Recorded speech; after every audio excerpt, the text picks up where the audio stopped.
Greetings, sentient beings. This broadcast is not intended for children. There will be strong language and adult themes. Like what? Although this would be an especially good day to come up with alternate words for the strong language. This is National Thesaurus Day. Oh, yeah, that's right. That's right. You mentioned that. You'd think there'd be a better word for it, but... Well, actually, Thesaurus does have a synonym. Two synonyms, actually. Word finder and word something else. Not that it matters. Well... And if you don't believe me, go look it up in your thesaurus. Well, today is Thesaurus Day because January 18th, 1779 was the birth date of Peter Roget, who published the first Thesaurus.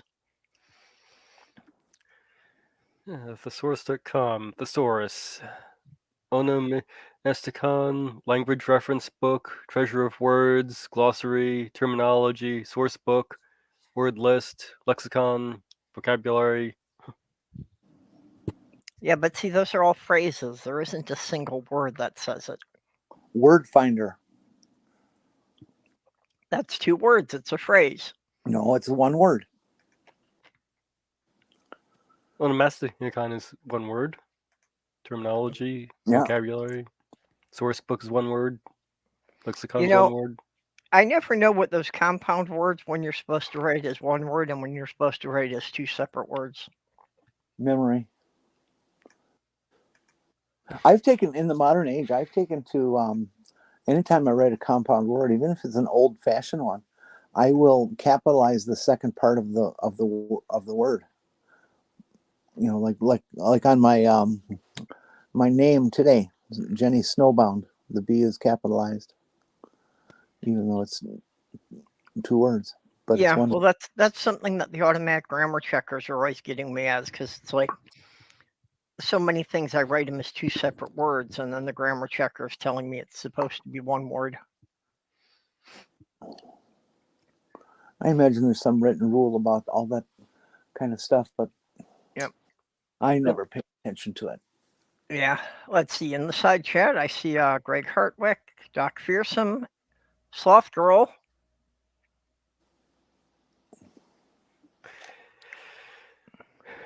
Roche. Okay, Sloth Girl, I'm not sure what you mean there.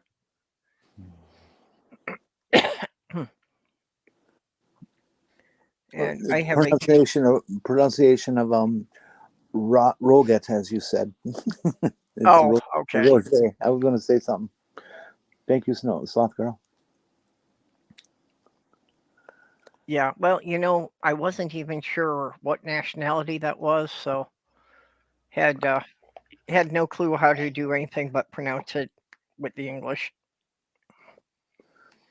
I think it's hilarious that Stephen Colbert became Stephen Colbert just because people started calling him that from his TV show, not knowing the correct pronunciation, and he kept it. And so now he's Stephen Colbert instead of Stephen Colbert. Well, he makes fun of that a lot.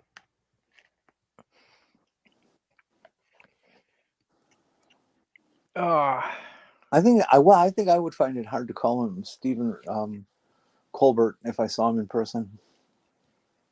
Well, I would too after all these years. Mm-hmm. You get used to it one way after so long.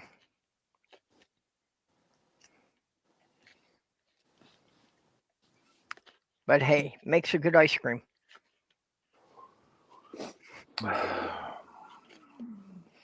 Colbert ice cream? Actually, Ben & Jerry's did an ice cream called Stephen Colbert's American Dream. Oh. Imagine there was lots of nuts in it. No, actually there weren't, but it had pieces of waffle cone. It actually wound up being some excellent marketing for Ben & Jerry's. because they also did one for Jimmy Kimmel. So then they did a lot of jabs back and forth on their shows about whose ice cream was better, and gave Ben and Jerry's a hell of a lot of free marketing that way. That's the idea.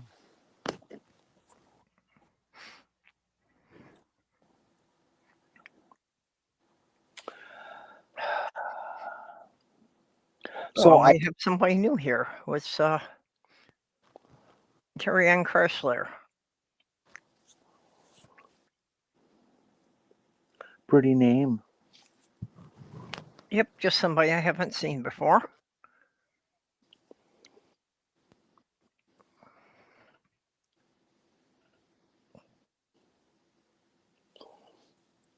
Oh, I've never heard that The word. compound word rule is not to begin a sentence with it. It's bad grammar.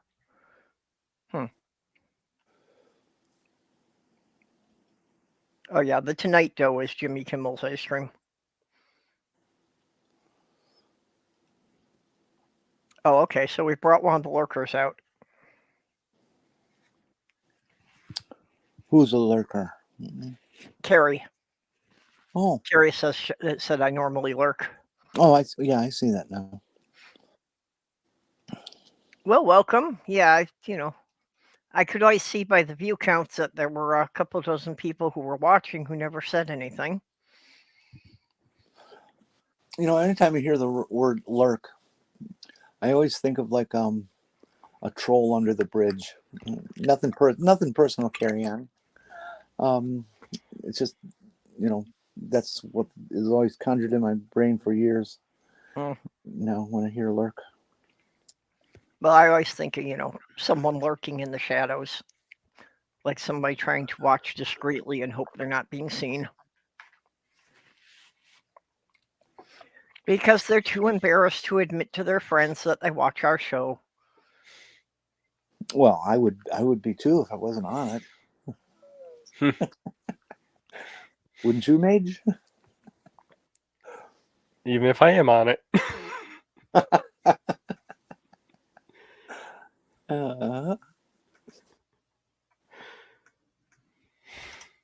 So, Purple, are they threatening you with bad weather up there in St. Cloud? Well, like I said, Sloth Girl had said that we were supposed to be getting a storm today. I'm not seeing it on Weather Underground. I'm not sure what source she was looking at. Although I have gotten a feel that Weather Underground is not as accurate as it had been in years past. Are they doing a verbal threat or you're looking at radar?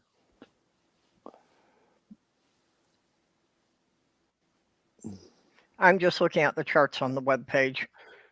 I usually go to weather.com. Well, down here they're threatening us with a 5 to 10 inches. It's going to start snowing late this afternoon, early evening, and it's going to go for at least 24 hours.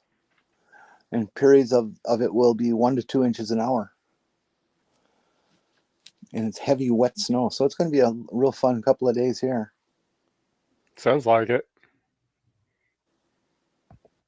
The Weather Underground is only saying 1 inch today and just snow showers with no significant accumulation tomorrow.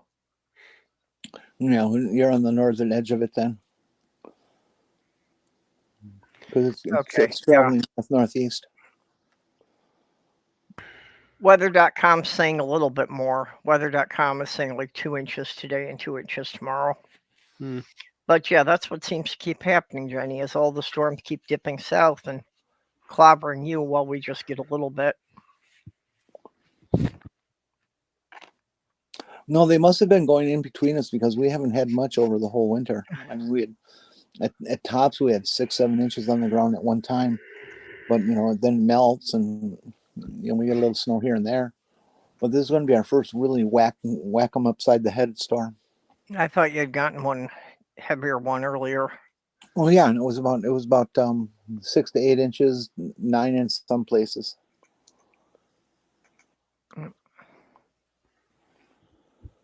Hey, Linda, Nerdy, Jeff. Hey.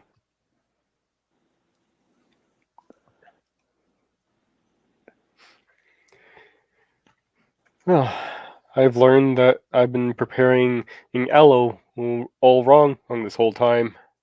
Oh, really? Yeah.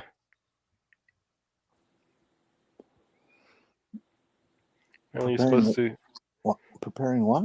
aloe for eating it. Oh, aloe. ALOE. Yes. Supposed to soak it and get some stuff out of it first. You know, I actually did not know you ate it at all. I've only heard of using it medicinally. Oh, yeah, they sell aloe juice and stuff in stores, but I always thought it tasted terrible, but apparently it's not being prepared right. Well, that could be the problem, but no, that's used to keep a fresh aloe as a house plant, just because you could break a bit off and squeeze it onto cuts or burns. Yeah, it's good for that. It's also you can also eat it though, Okay, I've never tried eating it. or drinking it, or more like it, seeing as it's this kind of a gelatinous thing. So the expression "eat my aloe" is actually a friendly thing, huh? Well, it is a succulent. I've never heard the expression, but I guess. I learned something interesting a year or so ago was that succulents are not actually a family of plants.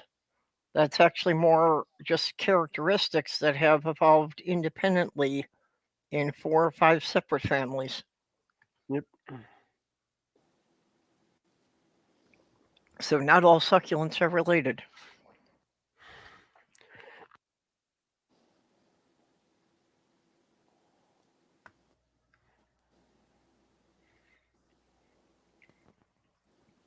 I have kitty cat trying to steal my toast. Well, that makes sense. I would find it difficult to class purslane in the same species as a sorrel cactus. Yeah, nerdy. You got to be on time here. If you don't show up in the first 2 minutes, you're going to miss the topic. That's just the way this show works.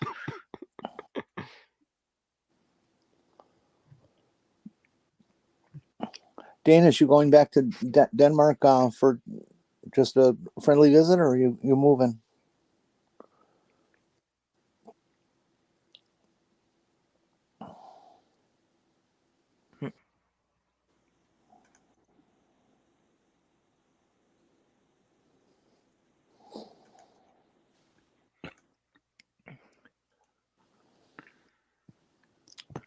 Going back to Going Denmark back on Saturday. Yeah. Yep.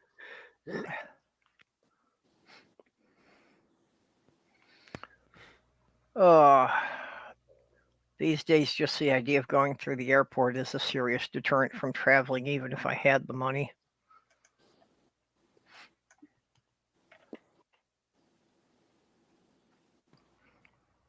Last time I flew was even before all the 9/11 stuff, and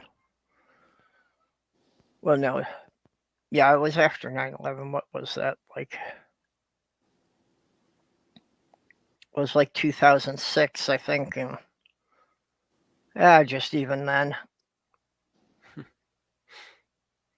Num num sloth girl. Wendy's is some of the best chili out there. I like it anyways. It's nice and bland.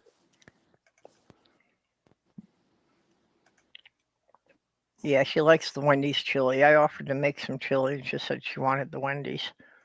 So if I go out today.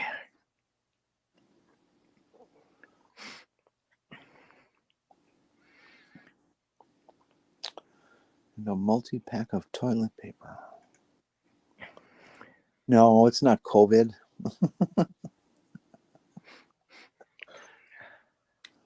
I usually like the Hormel beanless chili myself. See, I'll eat that, but I think they're so soupy. The tomato soupiness of it is terrible. I think it just tastes terrible. Yeah, like I like to put a little bit on the hot dog. okay. Now putting it on a hot dog would be fine. I won't eat the canned chili just as it is. But what I do like is you mix it in with melted Velveeta and make chili cheese dip. All right, here's one a disgusting recipe I make. A can of Hormel chili with beans, a can of red beans or kidney beans, light or dark, whichever you prefer, into a can of Dinty Moore beef stew. It's surprisingly good. Drain the beans. Don't put them in with all the slimy bean stuff. And of course, my weird kitty will ignore everything on my plate and just wants the bread. I don't know what it is with this cat and bread. If I'm having a sandwich, he's got no interest in the meat. He only wants the bread.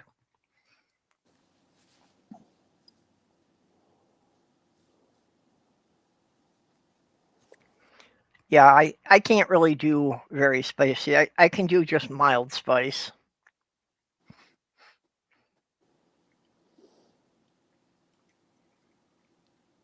Yeah, and Sloth Girl, unfortunately, the chemo has been screwing up her taste buds, so anything spicy is not going down well. I can handle spicy pretty well.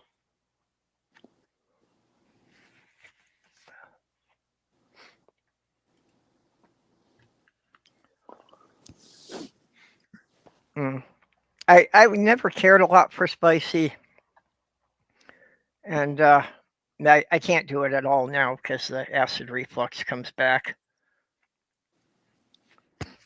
which apparently is part of my problem with my cough that nobody bothered to tell me about until recently. What? The long and short of it comes to my throat's probably permanently scarred from decades of burping up my own stomach acid. Oh yeah, yeah, that can do that. Well, interestingly enough, since I mentioned drinking aloe, apparently that can help with acid reflux. Really, I hadn't heard about that. I'm on the prescription now for.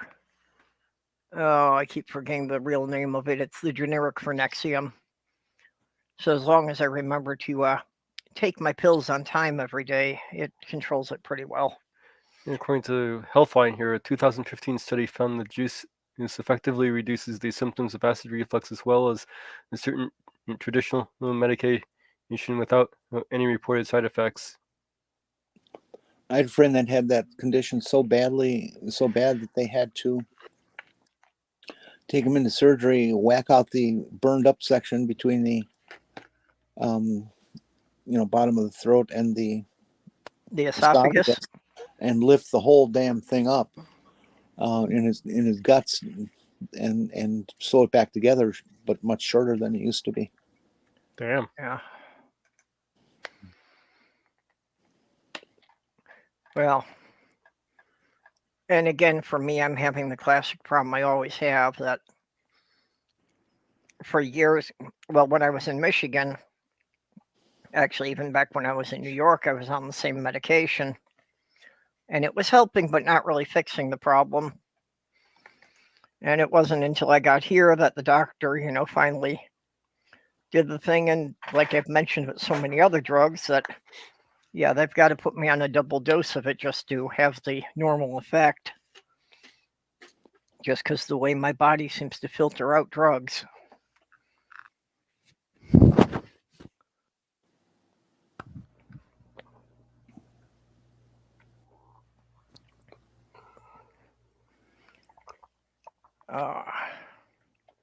Kitty is a little nudge.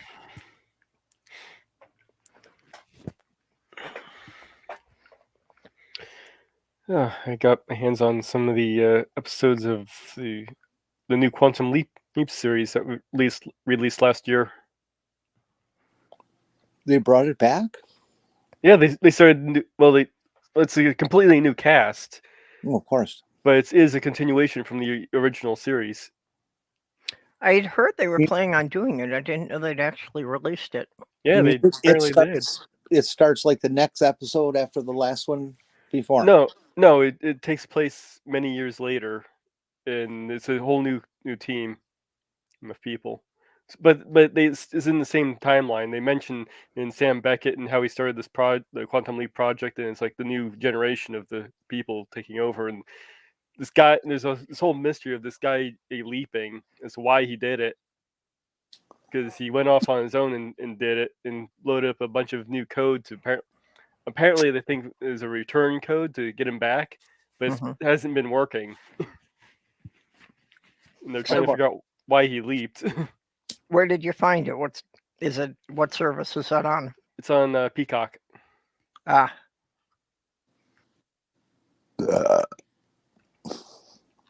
Another bless you. another service to not watch.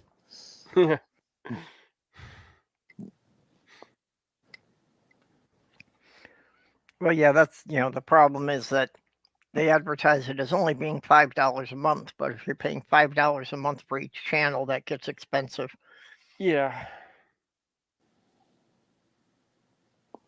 Yeah, I'm really pissed. In the latest update to my operating system, they always used to include a calculator, just a basic calculator or scientific calculator, whichever you prefer. And it was free. It's been free for decades. And suddenly now it's not free. And if you want to have full operation of it, it's $5 a month. What? That sucks for such a basic function. Yeah, that we use maybe a couple times a month, Yeah. You can download free ones, no problem. Yeah, that's what I'll be doing. It is more than just a basic calculator now. It does everything, currency conversion, temperature conversions. Just you can download free ones that do all that. Yeah, I do. I have one. Yeah. Which type of phone do you have? It's from an iPhone. Oh. Well, the Android ones are still free. For now. I just think it's ridiculous that they're, if they want to charge a subscription fee, fine. But $5 a month for something so basic? Come on. Yeah. And it's not like you aren't already years. paying a monthly fee just for having the phone.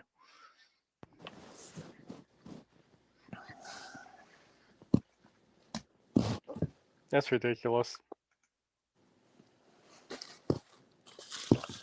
Oh.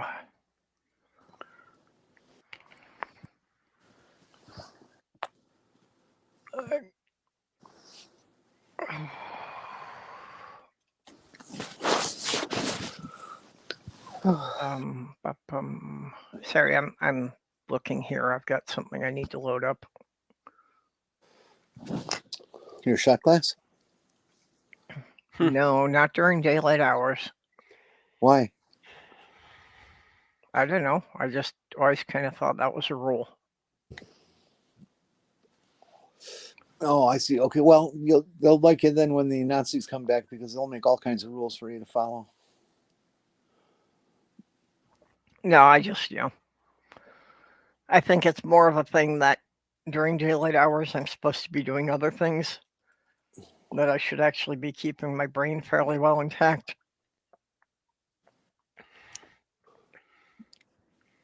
If you have to be functional, it's usually best not to be drinking. Yeah, especially for me, since being functional usually involves running power tools. See, I just won't have more than 4. That's keep yourself on the straight and even path.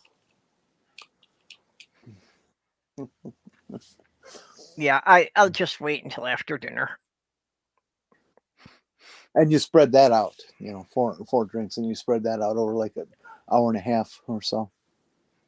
Yeah, that's one of my problems. Like at night, I'll just be sitting here and watching YouTube, and I'll have a couple of drinks, and I spread them out too much. So I rarely get anything more than a light buzz.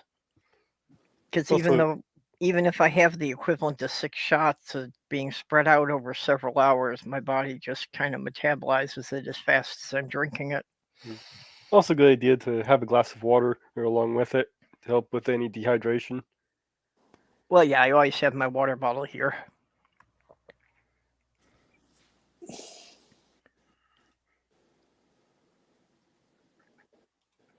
Okay.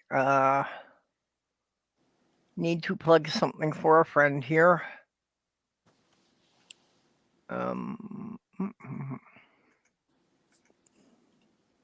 are we? There we go.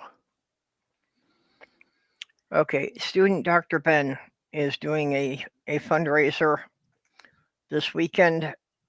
Here is his schedule. This is all trying to raise money for his top surgery.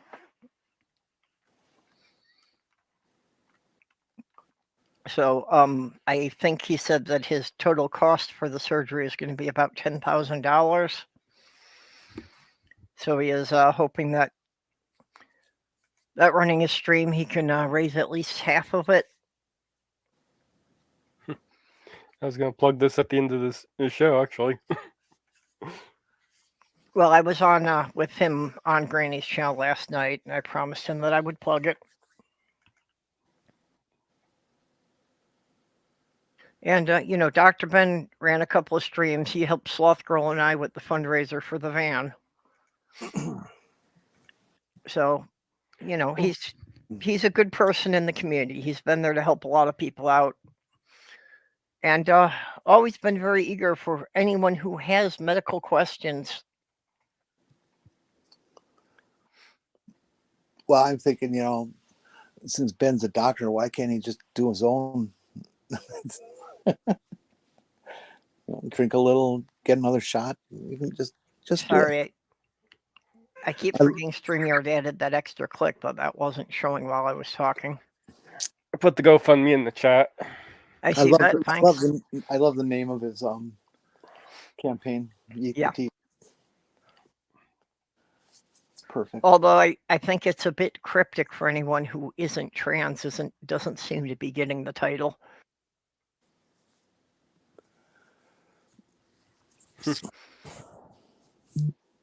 But he's doing a lot of it on Twitch, and I still, I don't do Twitch. I've tried to do Twitch. I found even just trying to join a stream on Twitch is annoying. So just my personal opinions of it. Yeah, I have trouble with Twitch that I don't have that kind of problem with any other service. Well, it's not like StreamYards, you have to have an account and you have to be logged in before you can even join a stream someone invited you to.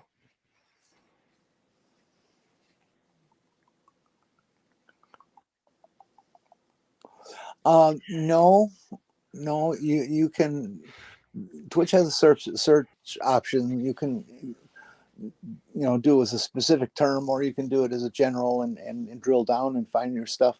And you don't have to be pre-registered with that particular broadcast to receive it. You can get anybody's. If it's on Twitch, it's open to anybody. Well, maybe not that particular broadcast, but what I mean is you need to be signed into the website and all. Yes, that's absolutely true. It's like if you want to be on Twitter, you have to be signed in. Yes, StreamYard doesn't do that. Hey, Stephanie. Hey, Purple. Hey, Mage. Hey, Jenny. Hey, how you doing? It's good, I guess. You sound kind of tired. I'm world weary and disturbed by an entire nation gone mad across the pond. Oh. If there is no news today, I haven't seen it, but I know that, yes, in general.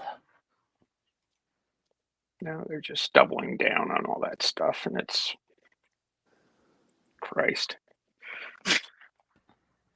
Yeah. Anyway, Gee, I just doubled on. I guess I know what you're talking about. Huh? like Keir Starmer said, well, we're going to wait and see what what the Tories have to say. It's like, what? Fucker. Just, Is it kind of like, we'll work on equal rights as soon as we're done with Brexit? well, the thing, I don't want to get too Brit Paul on the whole thing, but it's like, of all the hills to die on, you just, the a GRC, and is this piece of paper that lets you get married and buried. Attest to the fact that you are the gender you have lived as. That's all it does. It's not. It's not for ID at all. It's just crazy that this relatively, it's meaningful to the people that acquire said piece of paper, but it's not meaningful to anybody else. We gotta quit. We gotta quit trying to question motive. Anything these people do is specifically to hurt us. Everything No, they do is to no. hurt us, and that's I saw I saw Purple, you and Jenny in the stream yesterday On Granny's channel? on Granny's channel, and it's Yeah. like, Jenny, you're right. It's like, I got in a little bit of hot water basically when some gender Christian asshole on Richard Madson's channel was going on about, well, I don't think that blah blah blah. It's like, look, you saying that sort of thing, I gotta act in my own self-defense here, No. You were impacting my fucking life with your God-driven motivation to basically erase me from the planet. It's like, hey, what do you expect me to do? Yeah.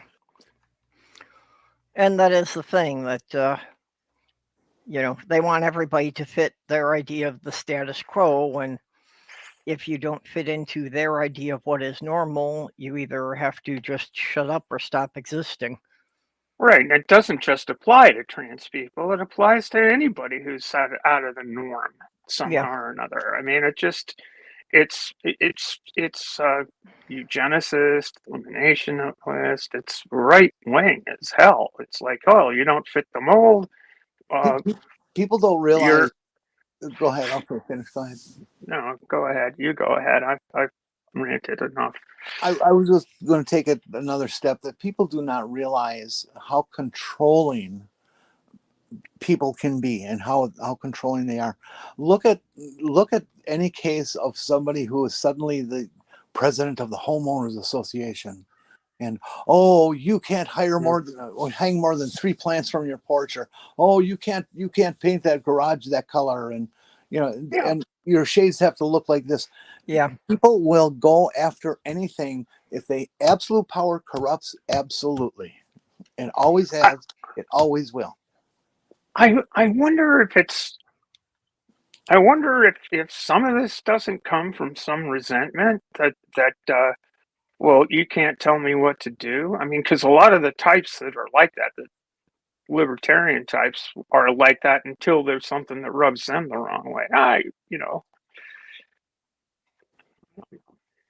It's really frustrating, and it's also crushing that an entire fucking nation, the political leadership in the United Kingdom, is willing to blow up the country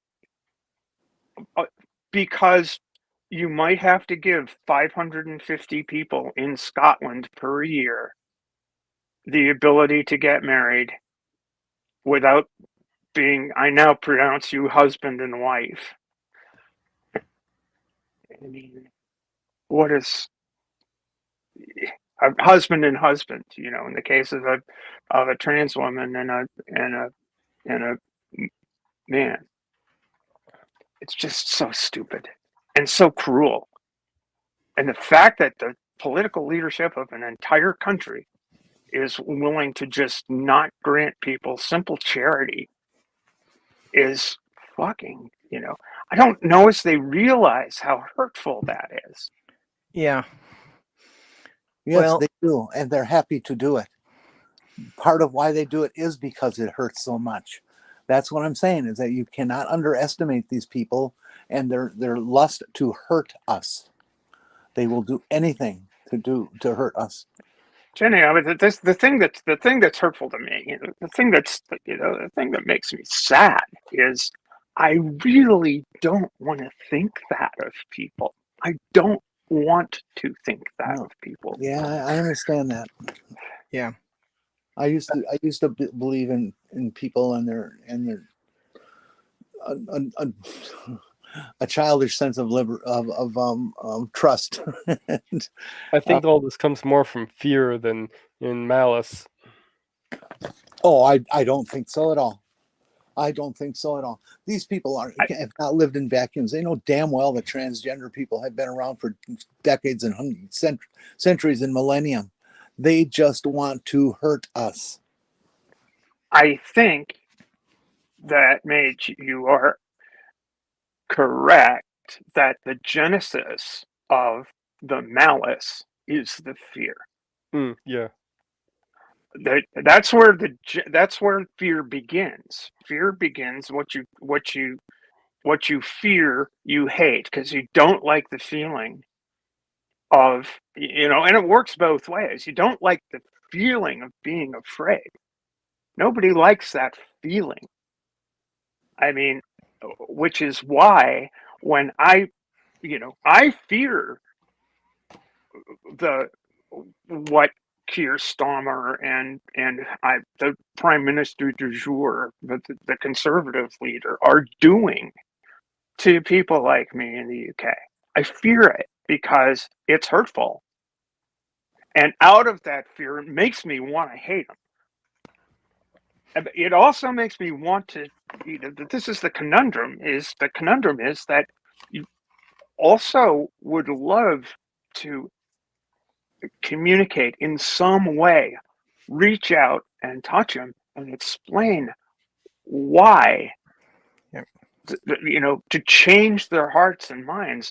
And the thing that's hurtful to me right now is that I lose hope that it's even possible. And when people in with that kind of power do this kind of thing, it doesn't just hurt me, it hurts the whole fucking world. It doesn't just hurt Scotland. It doesn't just hurt England. It doesn't hurt, it doesn't hurt the UK. It hurts the whole fucking world. Because these kinds of attitudes, and what kind of hope do I have as an individual? What kind of hope do we have as a tiny minority to push back against that and raise the alarm bells? It's like it's canaries in coal mines situation, and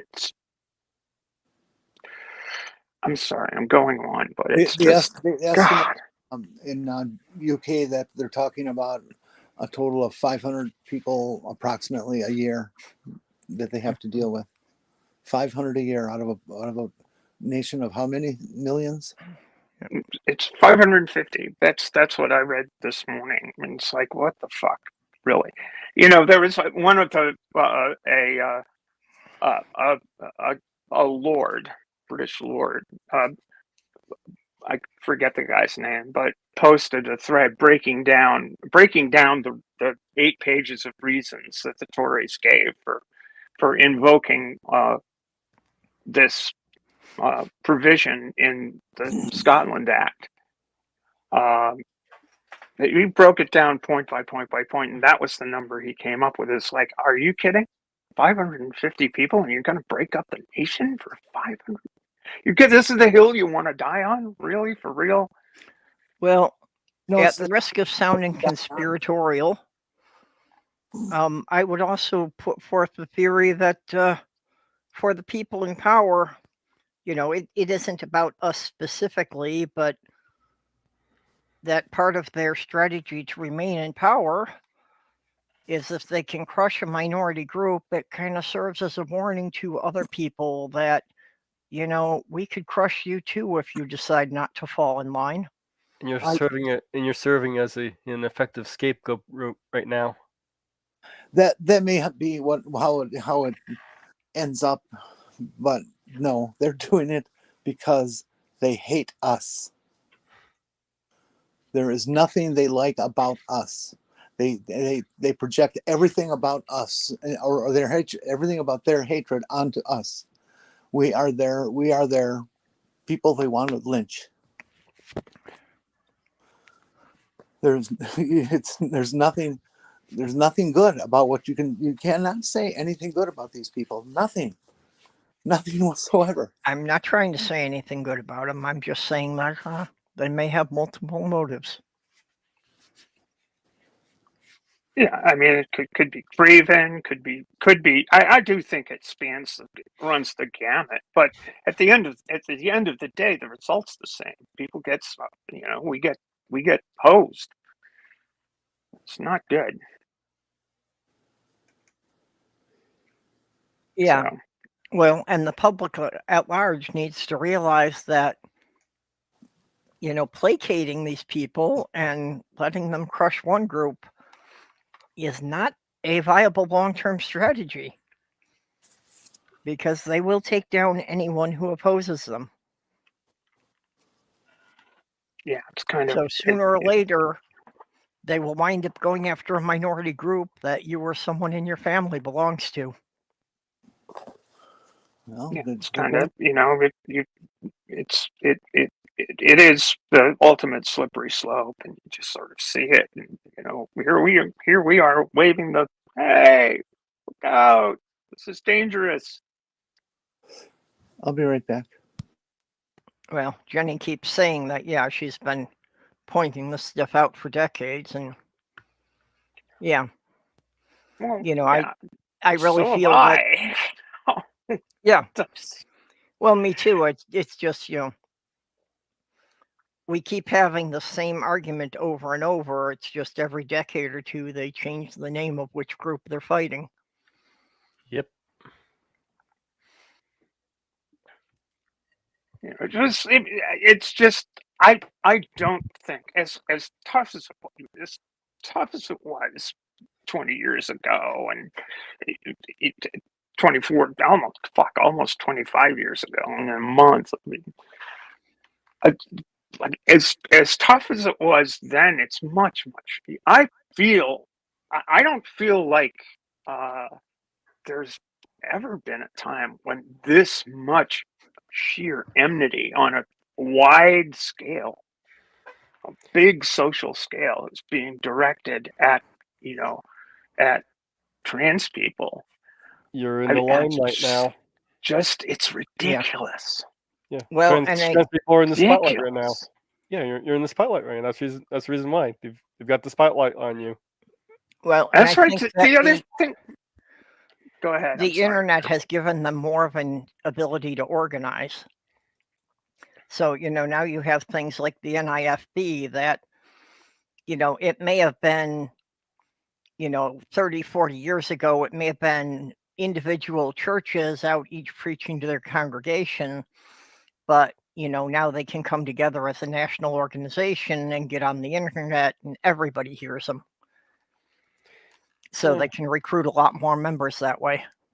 Give it about 20, 30 years, and they'll find someone else to hate and put the spotlight on. Yeah, it may be that, but on the other hand, I don't want to say. Well, I mean, they're already trying to do it because, basically they've been saying that all Democrats are groomers now. Mage, you're absolutely right, because in 30, 40 years, they'll have us all executed by then. I mean, there'll be new trans people born every day, but that doesn't matter to them. They'll execute them too. No. You really think no, huh? You didn't read about the Holocaust, did you? And it still didn't. Alex, yeah, I'm old enough to have lived through a number of those struggles, and Yeah. this is, but never at.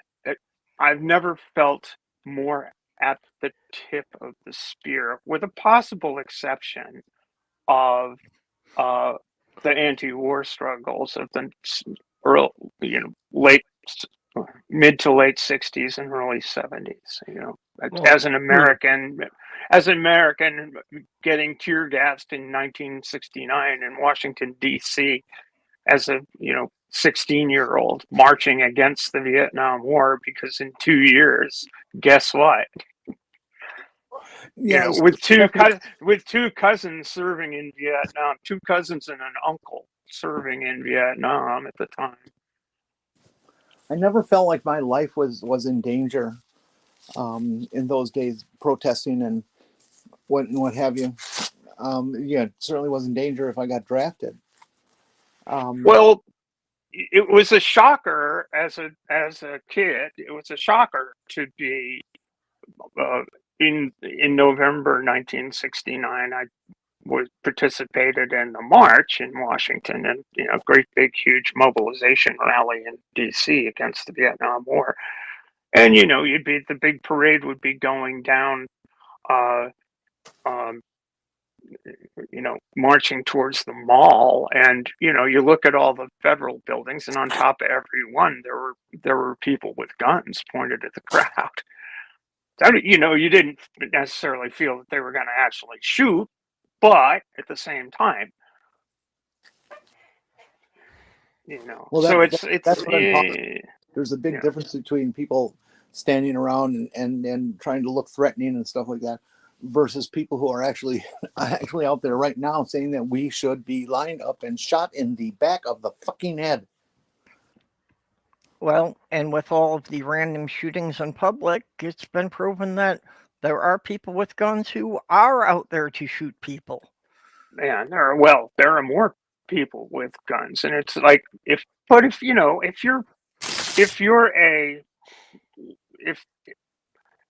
are at the tip of the spear and you have the temerity to say, "Bring it, bro," in other words, implying that you're not the only person who has access to deadly force. Like, do you really want to start this fight? Yeah, they do, because they know that they have the bigger numbers, and no matter how many of us we think are armed and capable of shooting correctly, much less killing another person, Right. they've got a lot more who are not just capable but hungry for it. And Well, that's in the case of our community, our numbers are so small that it doesn't matter. If the society decides they want us, they want to eliminate us, they will. There's nothing, literally nothing, we can do by ourselves. I mean, we need to. So that's why we need to change. We need to work to change minds, to gather people, to alert people to the um, to the dangers here, because it won't end with us. It won't. It just won't. Nope, it won't.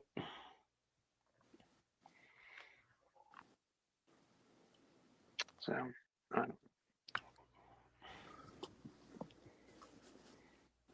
don't.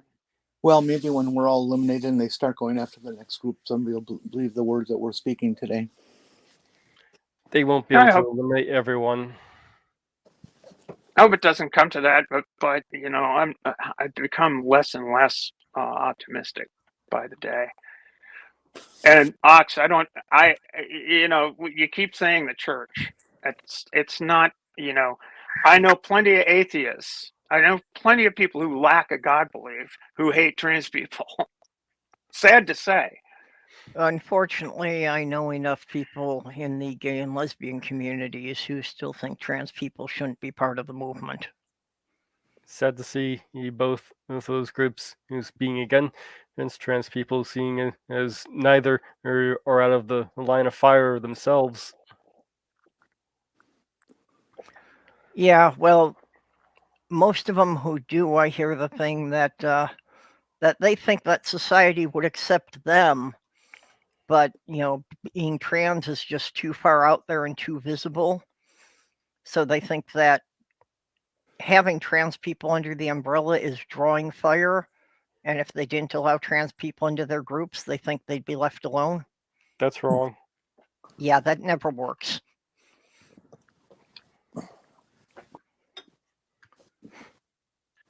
Yeah, that's like in the 30s. A reform Jew saying, "Oh no, they only wanted those Ashkenazis. They're not going to bother us." Yep, Want that's us. how it starts. And the more power you give them, the bigger the group they can go after. Oh, I may be Catholic, but I only go to church once or twice a year. You're on the list. What does that So say? I really want to push on this a little bit. I hear what you're saying, and I understand you're banging on the religion's the problem. It certainly is a huge part of the problem. But on the other hand, I was invited to speak to a Methodist congregation, in November, the day of the shootings in Colorado Springs. It was TDOR, right? And the pastor of that church's eldest child is a trans guy who goes to school in Colorado Springs and very likely could have been at that nightclub had he not been home for the holidays. To paraphrase. So it's there are there are ways to speak to congregations like that, and I want to do that to get them out of the pews to say, you need to stand up for us. We're part of your family. To paraphrase the thing, they came for the trans, and I did not speak out because I was not trans. Then they came for me, and there was no one left to speak for me. Right. So it's Yeah, I get it. I get it, but yeah, Steph has a I would valid also point. push back and say, look, there wouldn't have been a civil rights movement without the Black church. It's tricky.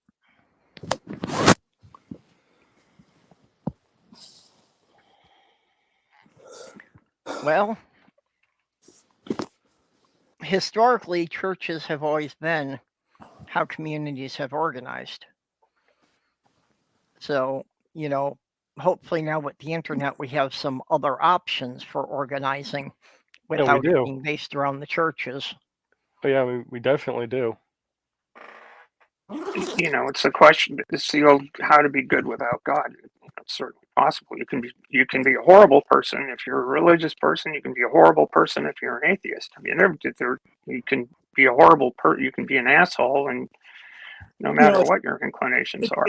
It's funny. The religious people say, you atheists, you got to have God, or you're dangerous, murderous people. But then when they become dangerous, murderous people, say, "Well, God forgives me for that." I think most of the religious people I encounter, at least on YouTube, fit the dangerous, murderous people mode more often than not. Because you scratch them a little bit. The people that come into these rooms and make arguments that you can't be good without God and all of this other stuff. You scratch them a little bit, or they want to make the argument for God's existence. You scratch them a little bit, and it turns out they hate me just for being who I am. I don't care. I keep saying in these arguments, I don't care what I don't think it's a great thing that you need to rely on religion to give you morality, because I think you can have some morality without being religious.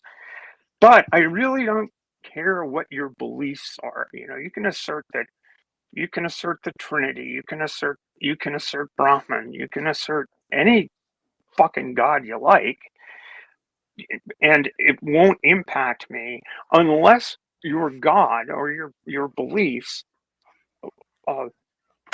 lead you to a place where your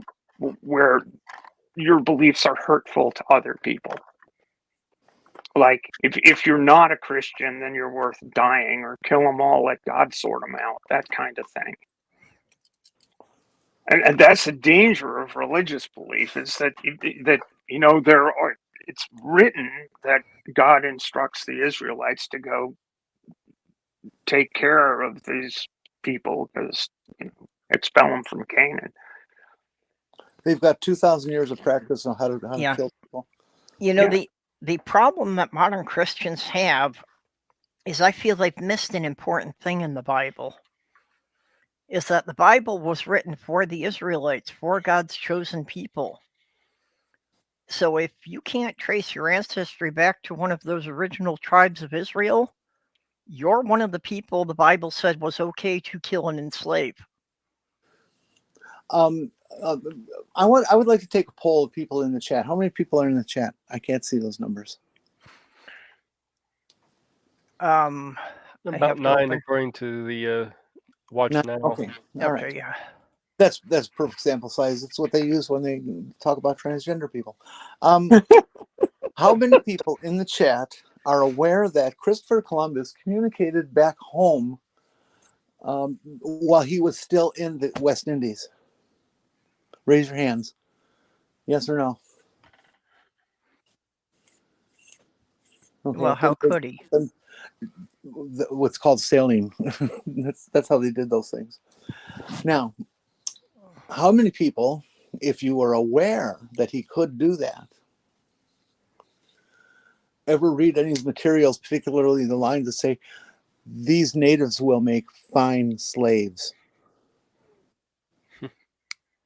Well, I knew he had written that, but I thought that was more a journal entry, because I did not think he had a way to communicate it back home until one of his ships arrived back home. Well, I don't have the exact timeline of who brought what, when, and that sort of thing, but it was communicated to the throne, and it was communicated back to go after them. Oh, yeah. Yeah, they were just seen as a resource for the crown to exploit. And so I refuse to argue details just for the sake of arguing. Okay. Yep. No, I agree with your point.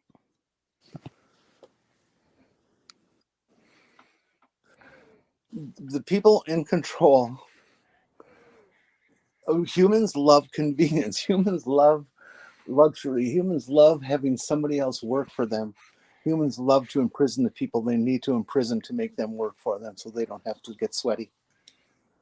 Nobody likes to get sweaty, you know? Yep. We can just avoid it differently now with the air conditioning and stuff.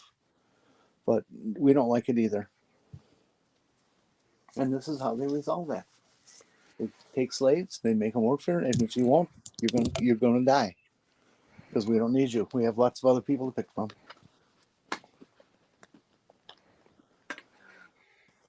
And unfortunately, we are on their menu.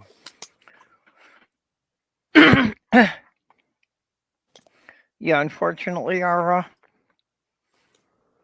society still really can't survive without some form of slave labor. We can't maintain the standard of living we have without exploiting someone. At least not until we develop robots to a sufficient level. Yeah, and then they'll just get smart because they're AI and kill us. That's the question. They're Can not we idiots. develop robots to that level without them becoming self-aware? I mentioned it would be actually possible.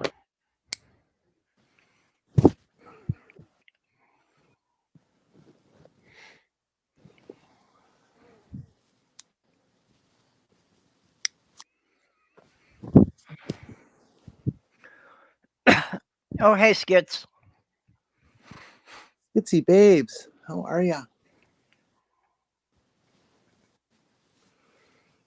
Skitch, didn't you need an invite link? I put one in the group on Discord. Yeah, Skits, come on in. You can take my place because I have to go and run out for an errand. I cannot wait for any longer.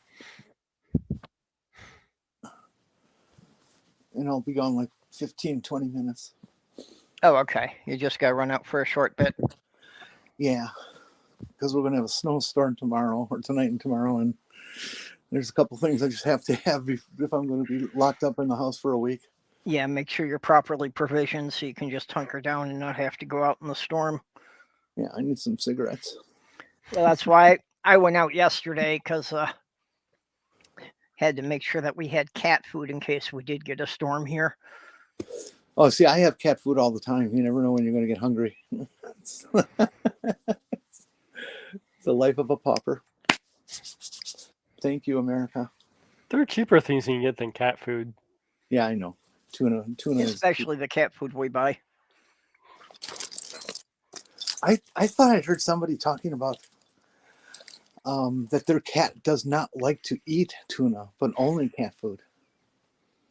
I thought that was weird as hell. I have run into a couple of cats who won't eat tuna. One of the feral cats from the colony in New York that I was feeding in the garage would not eat tuna, which I found really weird for a cat that was used to starving. So I had always wondered if somebody hadn't been putting out poison tuna to try and get rid of the feral cats, and he got suspicious of it. Right. My cats always loved the water I drained out of the tuna cans. Yeah, Petunia loves the water from the can, but if I put a chunk of the meat in there, she'll drink the water and she'll leave the meat behind.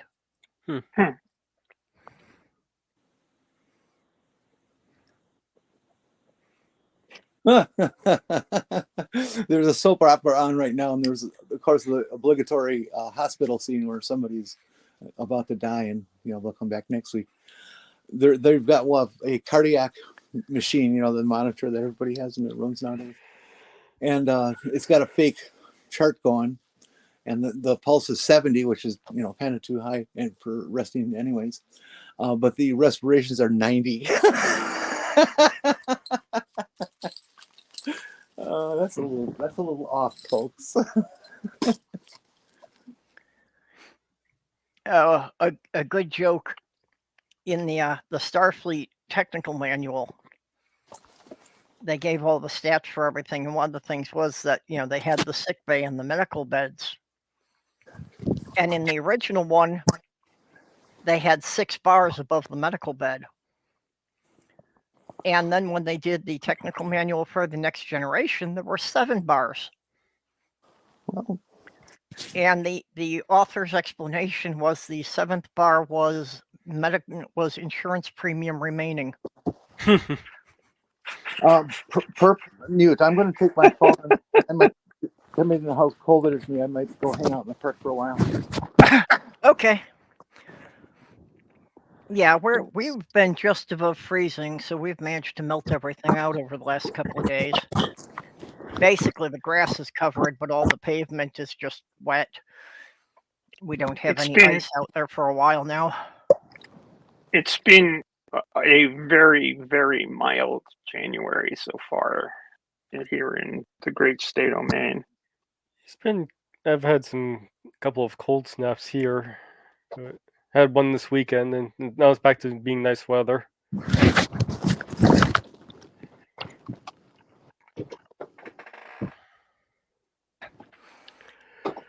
Yeah, you're not boring me, Ox. You're not boring me. Yep, and I understand most of Ox's beliefs. It's pretty much the same kind of things I followed when I was pagan.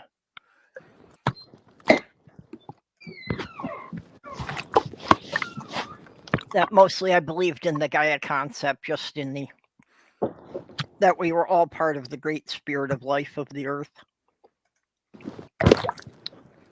Yeah, I mean, I think I think there's wisdom in all sorts of things, and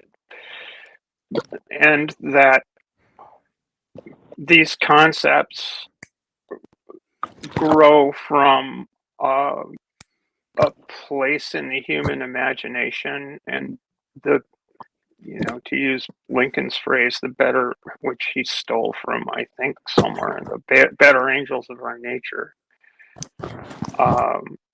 are beautiful. So stories we tell each other can be very, very beautiful. They can also be horrific. And, I hope that more people choose beauty over grotesque ugliness, because it's a short life, and it's not, we're not here to cause pain.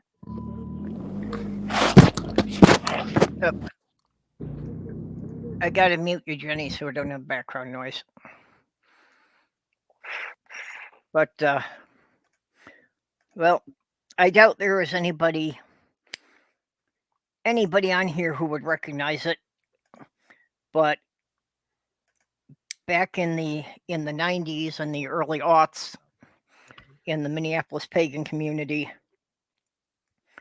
more people knew me as the Lorax than knew my real name, because I talked to the trees. Good for you. The problem is when the trees talk back. I actually became very distressed after a big windstorm, when this huge pine tree in the park had, it had blown over. It had literally been upended from its roots. But I mean, it was just this like 50-foot tall pine tree. So it's like, how many decades had that been growing in that spot? And just in one night, it was destroyed. Yeah. Kind of like the tree in my backyard. That's why I loved the Ents in. Yes, they were my favorite part. The Tolkien legendarium. The Ents are great. They, the voices of the trees, the voices of nature. Yeah. I saw the first Lord of the Rings movie with my ex and our daughters. And it actually led to a bit of a spat, because the Ents going to war was the part that really got me. I hardly ever get an emotional response from much of anything. But the whole thing of the Ents going to war really got to me. And for some reason, it bothered her that was the part I reacted to. I can see how that would be an emotional little scene. Well, just that their whole society was about, being pacifist and just, we'll just wait for things to pass. And that something had actually happened that was so outrageous that they could no longer just watch. Yeah.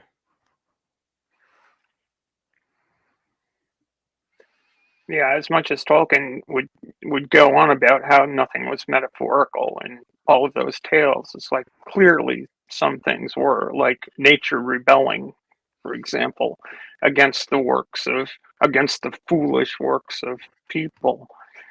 It's, I don't know if there isn't more, if there isn't anything more metaphorical than the Ents marching against Isengard, the mechanistic, you're coming into our forest and cutting down our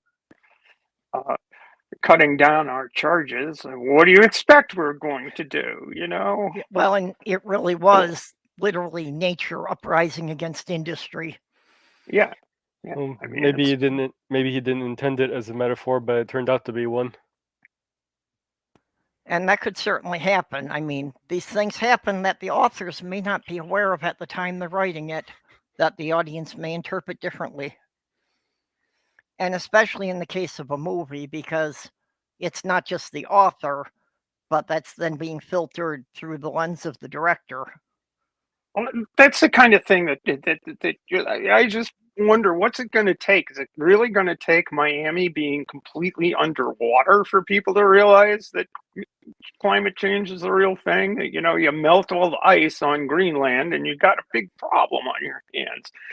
Greenland and Antarctica, the ice in the ocean, it's already there. You know, it's Yep. water in the ocean, Well, just I'm frozen. sure we'll notice this a lot sooner than that. Well, The it is Arctic being Ocean can noticed, but unfreeze there's and a it won't affect the sea level at all. However, the ice that's on the land, I mean, it's a different story. Well, yeah, when they're talking about pieces breaking off the Antarctic ice shelf and describing them as being the size of small states, A piece of the piece of the Ross ice sheet, the size of Connecticut, it's floating in the Southern Ocean now. You know, yep, and a couple of years ago we had one breaking off that was the size of Delaware.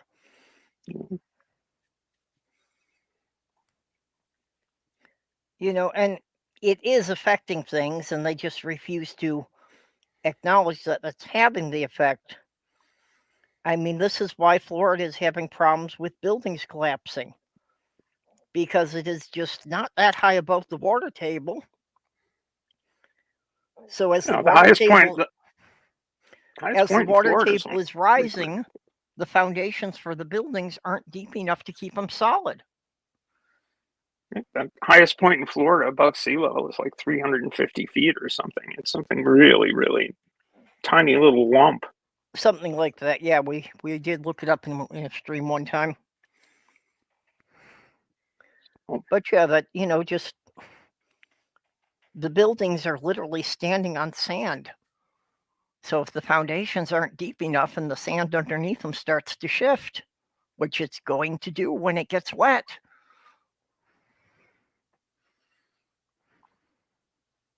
Yeah. 385 feet above sea level Yeah, is the there highest you go. point.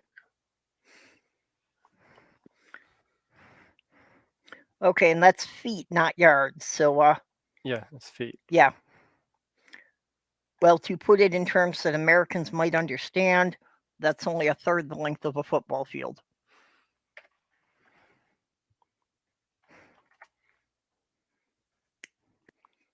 You know, it's like from the 30-yard line into the end zone. That's all you've got. Well, yeah, it's not just Florida. It's you know, look at New York. New York's. When was Sandy when the sea was going down into the subway tunnels and shutting down the subways? Oh yeah.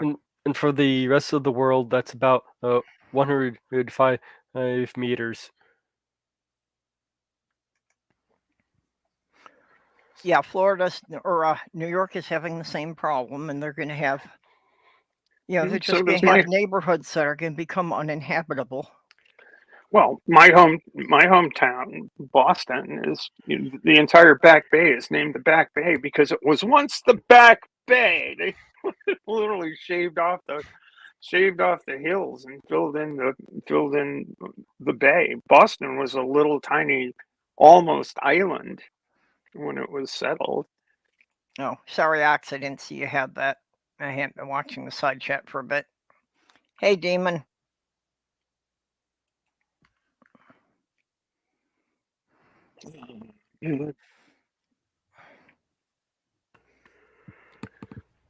I'll go back to the old Temptations tune, Ball of Confusion. That's what the world is today.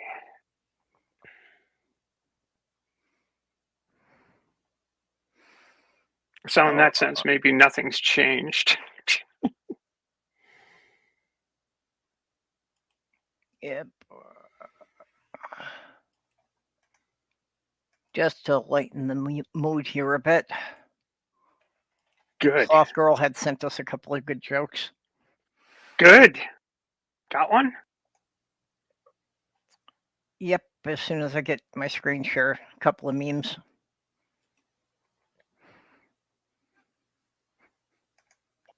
Bats using echolocation. Or bats locate their food using sound. Sweet Caroline. Ba ba ba. Oh shit.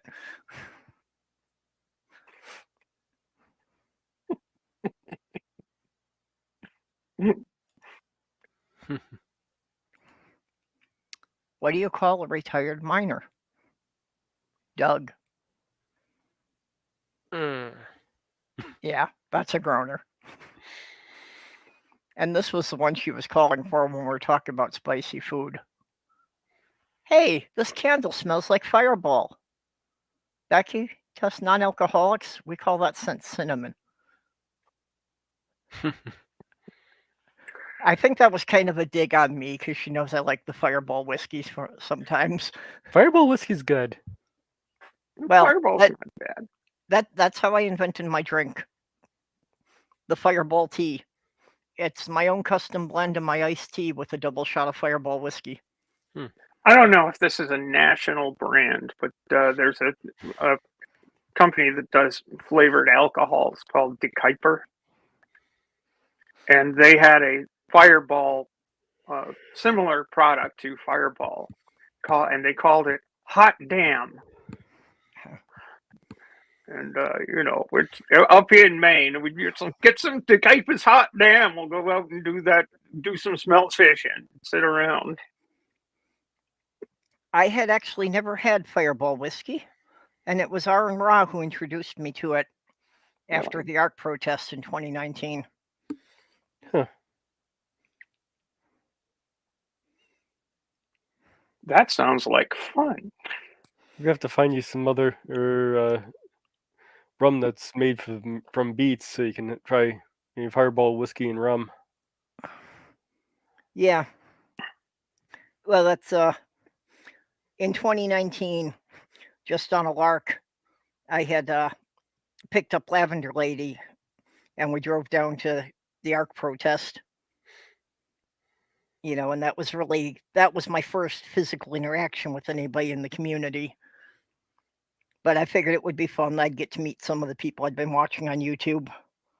Mm-hmm. And we were going to do it again, but then with COVID, it was changed to just being an online thing the next year. And even the last couple of years, I've been reluctant to be doing any group activities. Understandably so. Yeah. Well, and especially, with Sloth Girl, even before the cancer diagnosis, she'd been struggling with MS. So, I need to be real careful about, something that might be a flu for me for a week could kill her. Yeah.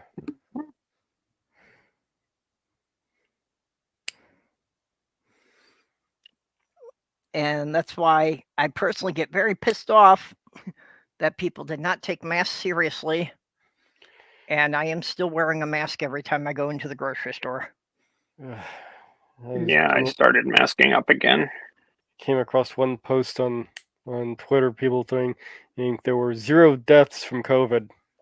That people only had COVID and died.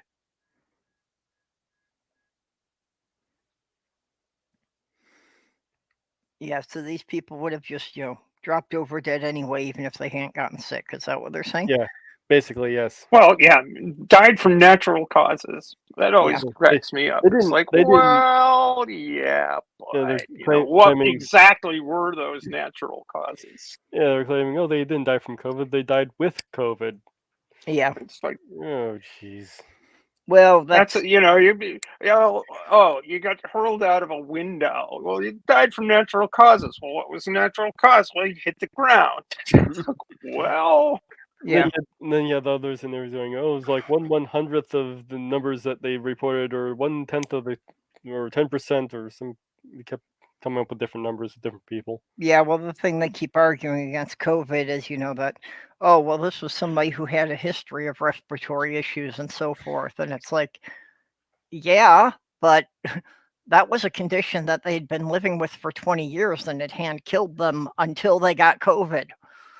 And there are some who died without having respiratory issues beforehand.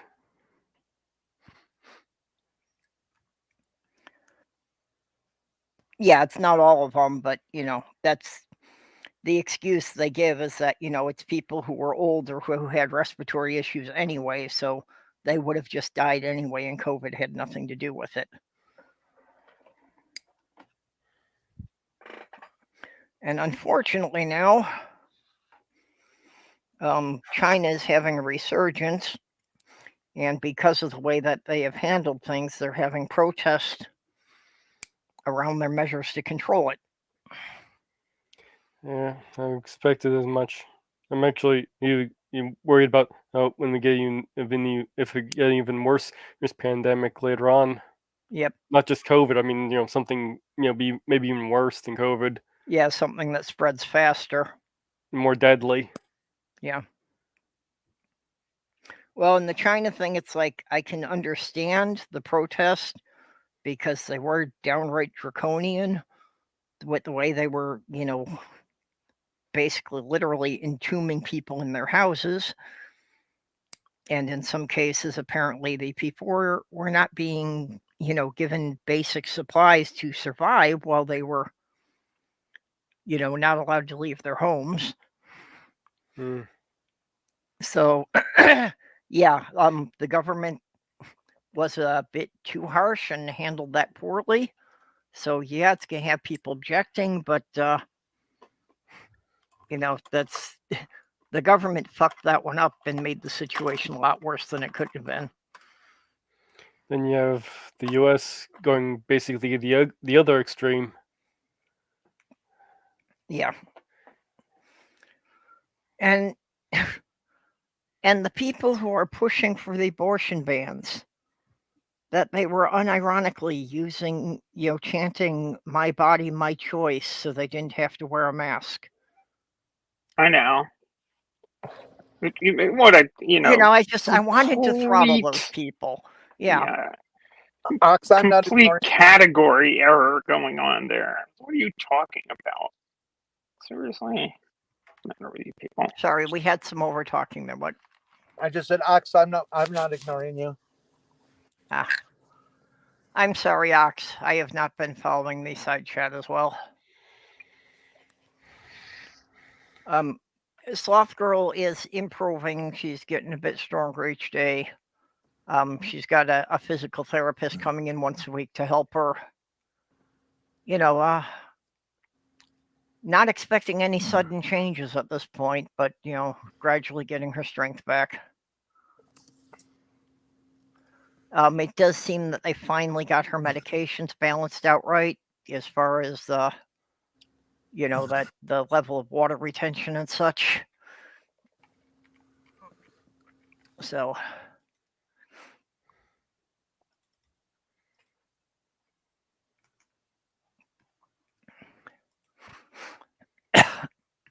excuse me. Bless you.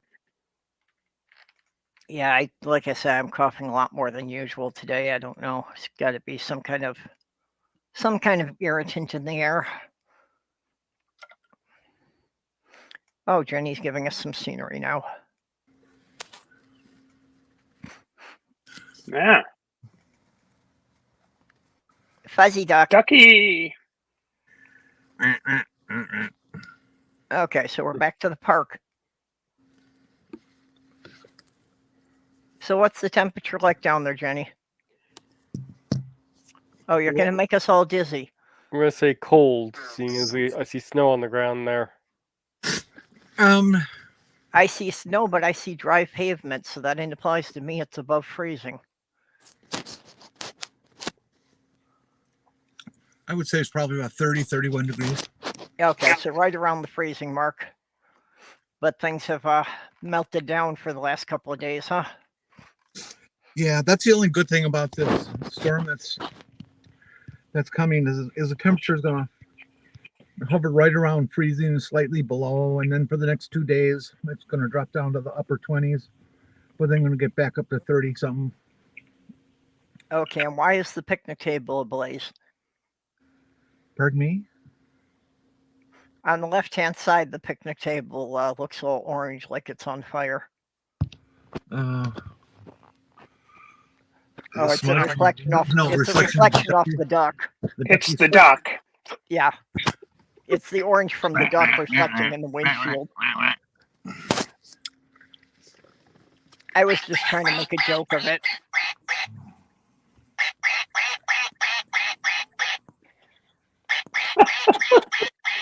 Okay, you got to be careful he doesn't crack your windshield.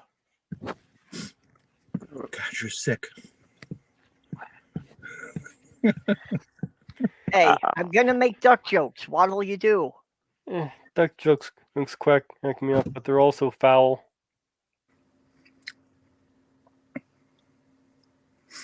Oh wait, I have my mounting system. I forgot.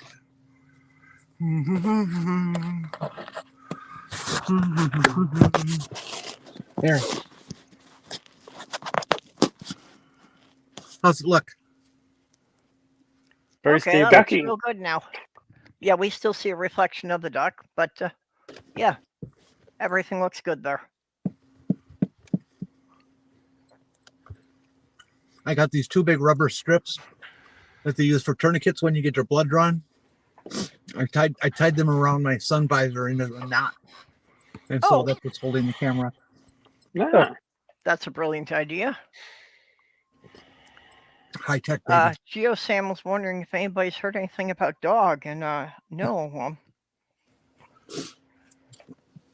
Actually, not for several weeks. I haven't heard anything from him. I thought I saw a 1 or 2 line chat from Dog maybe a week and a half ago. I know I saw it. I'm wondering about the time.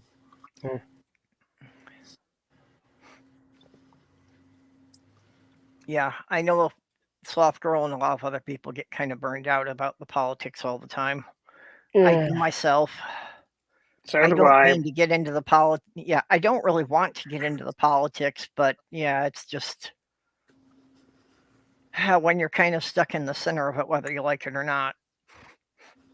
Let's not get back into it now that Yeah. we've Let's gotten don't. out of it. No. Yeah, I got an idea. Let's keep talking about ducks. I got an idea. Stephanie, Yes. what do you do for hobbies? Oh golly, I don't. I I guess. think it's got something to do with boats. I guess. Maybe. Yeah. I mean, I'm total immersion girl. My hobby is my work. You know, it's which is good and bad.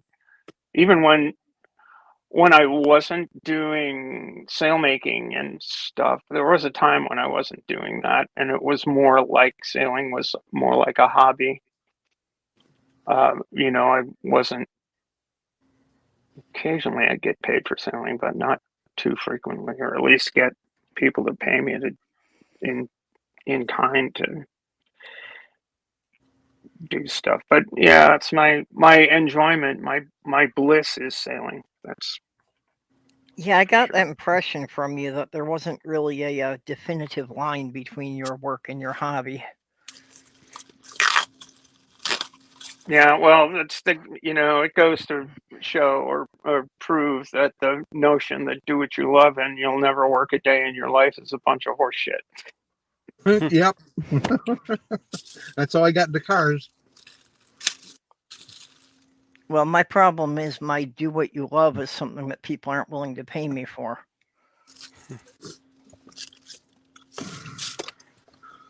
Well, it's hard to get people to pay you money for hooking. Yeah, that's only happened twice. And I think for them it was more like a sin offering. It was a mercy date, huh? No, I think it was more like guys who felt guilty about cheating on their wives. So if they paid me, I was a hooker, and then they didn't have to feel guilty about it. Hmm.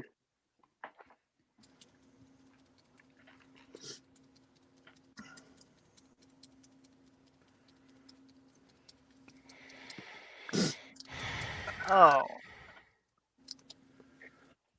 So that's it being winter and it being that no southern journeys are in store. Uh-huh.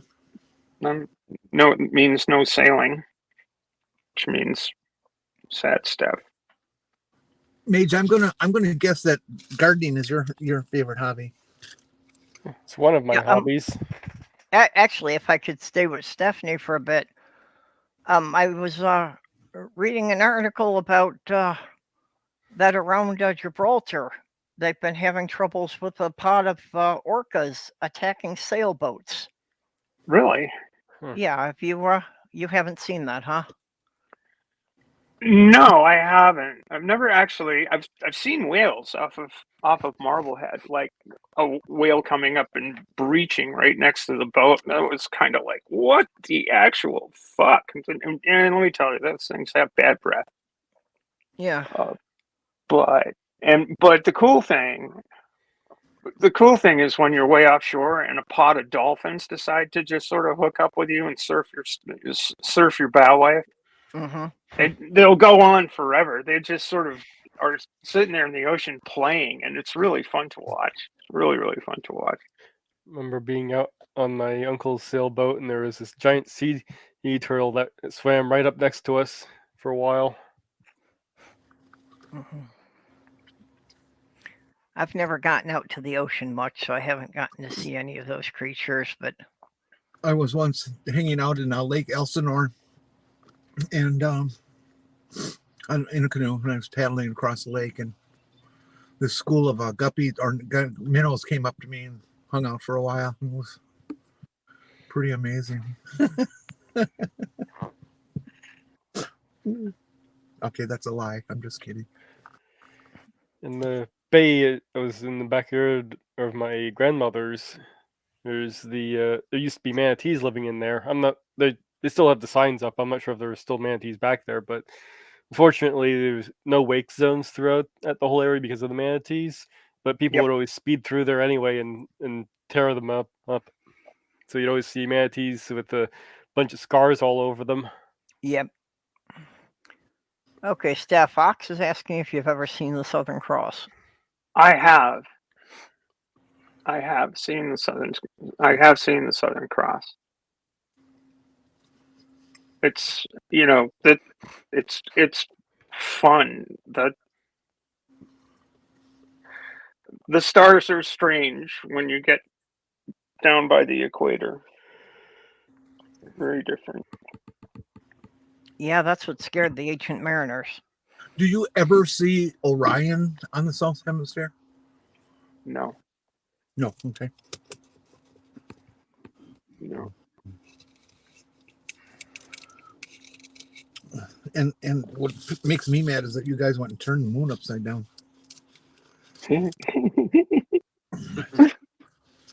Yeah, well, the flat earthers, of course, believe that Okay. Australia doesn't exist. I think that's.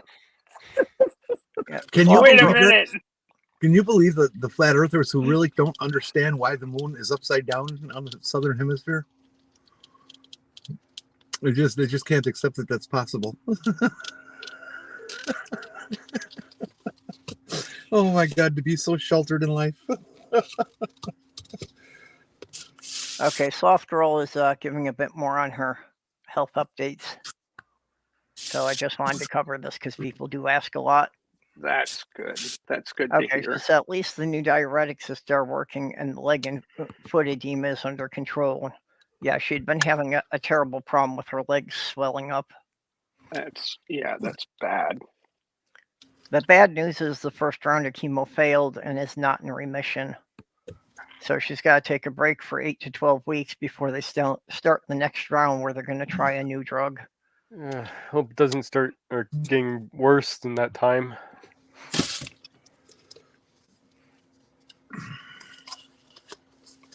Okay, and she's asking, do people in Australia call the Northern Hemisphere up over? Don't know. Never been to Oz. Yeah, you'll have to ask that when Andrew's in the stream sometime.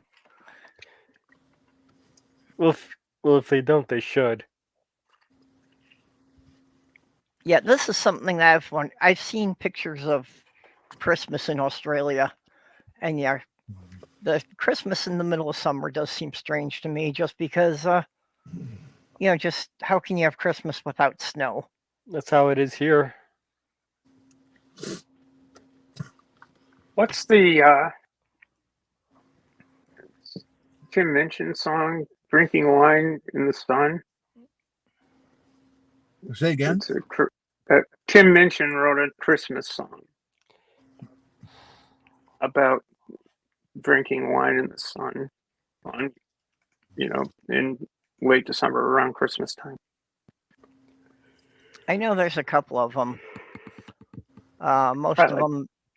Most of them that I've heard of are usually been done by Hispanic artists who are talking about Christmas in Mexico.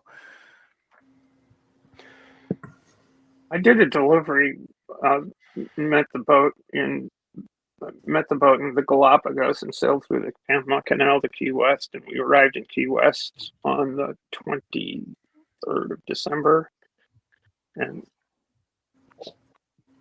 no, it was in Panama that was really quite memorable because it was like 85 degrees. Holy shit! Yeah. Well, my mother's side is Finnish. Some of my ancestors are actually from Lapland, which actually up north of the Arctic Circle. So there's a period there where there's no sunrise for a couple of weeks. I was wondering if the people in Lapland, when they think about astronomy and birthdays and stuff like that, and they realize that each year on their birthday they've gone one more lap around the world, if they call that a lap. I'm sorry. Oh, and if they dance, it's a lap dance. Stephanie, I'm going to come move in with Okay. you. You always laugh at my jokes. Ox is saying it was Tim Minchin. Yeah, it was Tim Minchin.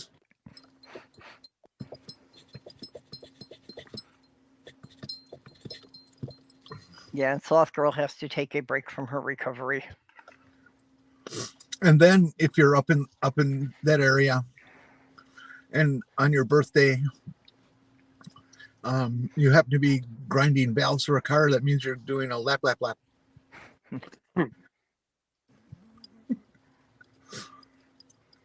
And if you have the machine and you're sitting down with it, I guess it's in your lap. Okay, I'll be quiet now. I don't know. There's got to be a joke in there about a dog somewhere, but I can't quite put it together. So it's an IKEA joke. Some assembly required. We're just lapping all this up. Yeah, there's Rudolph the Red was inside the house. He's heard some rain, and he said it's raining. And his wife goes, "How do you know?" And Rudolph says, "Rudolph the Red knows, reindeer." Oh man. Oh. So do the people in Upper Finland all own lapdogs? Yes, I guess they do.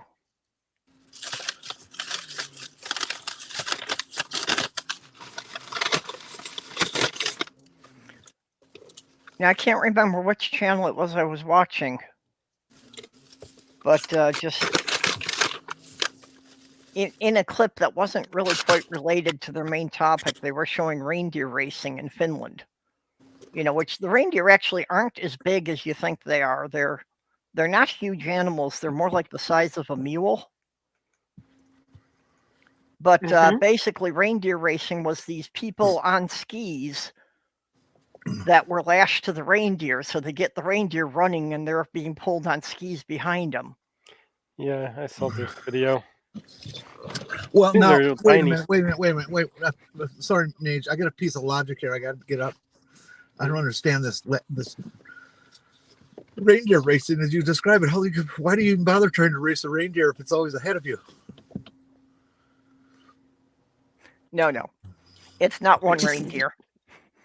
It's kind of like harness racing with the horses, but on skis instead of wheels.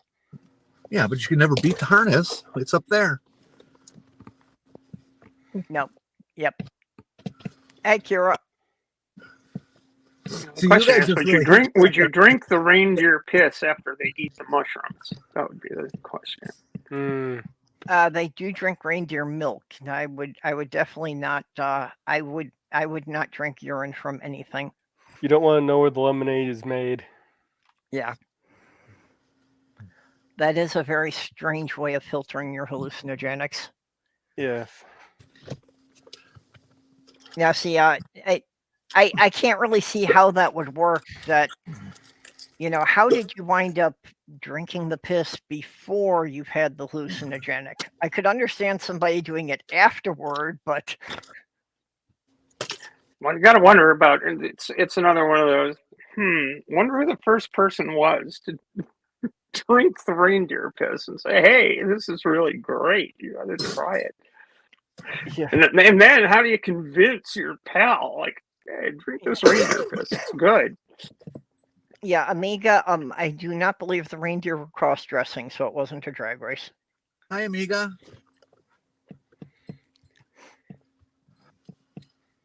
You think just making the stuff into a tea would suffice rather than drinking in piss? Well, would it be TP? Well, it's a matter of how do you get the hallucinogenics out of it, without. Apparently, it gets constant. Two things happen: the toxins are reduced, and the hallucinogens are concentrated in the reindeer piss. At least that's what I understand. I don't know, and I don't know from personal experience either. So back when I worked, at least as regards fly agaric.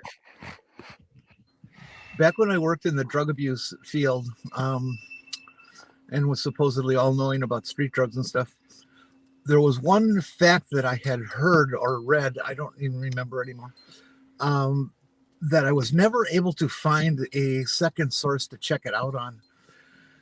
And the comment was that when you take LSD, it only takes about 20 minutes for it to metabolize out of your system. And the next 12 to 14 hours are just its after effects. Yeah. Okay. Ox found us a picture of reindeer racing in Norway. Okay. They really are not very large, are they? No. Yeah, no, most people think they're like the size of a moose, but Moose are big. oh yeah. Sloth Girl Moose and are I very big. Sloth Girl and I saw a moose crossing the road in Michigan. And, this is back when I had my little Ford hatchback, and the animal was as big as the car. I saw a video of a moose chasing a bear. Really? I've seen moose I've seen moose 4 or 5 times, and those things are huge. Yeah, actually, Ox saw a lot of white-tailed deer in Michigan, and actually they're even taller than the reindeer. Yeah. Although I think the reindeer are a bit bulkier build. Yeah, the white-haired deer can actually be pretty tall. Yeah, I know. Go ahead. I came out one night in the dark, and I wasn't aware of it, and then I caught a movement, and I realized I was literally standing less than 6 feet from a deer. I was almost in arm's reach of it. I've been that close to one before. That's pretty neat. I am jealous of all these people who send in videos of deer that have taken a liking to their family or their yard and come and hang out and lay there, and some even come in the house and say hi and all this. I would love to have that experience. Well, my mom feeds the deer. Except for the ticks. Yeah. My mom feeds the deer. She puts out kitchen scraps and she puts out feed corn in her driveway for them. Well, the ticks, that's the reason why you have the possums to take care of the ticks. Yep. Yeah. But the deer have gotten so used to her being there that if it gets to be like 6 o'clock in the evening and there's no corn in the driveway, they'll come up on the front porch and knock on the door. It's like, hey, where's our dinner? I think that's cute. I really like it. And yeah, it is habituating them, but if you're going to be diligent with it, so what?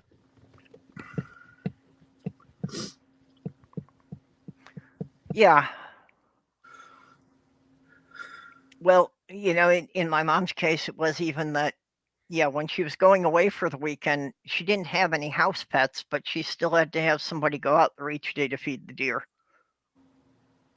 Just because in the winter they were used to it. They didn't have a lot of other food. She got worried about them. I can understand that. Oh, yeah, I would too. That would be terrible. Well, there was another house just like a quarter mile down the road that also had a corn feeder in their backyard.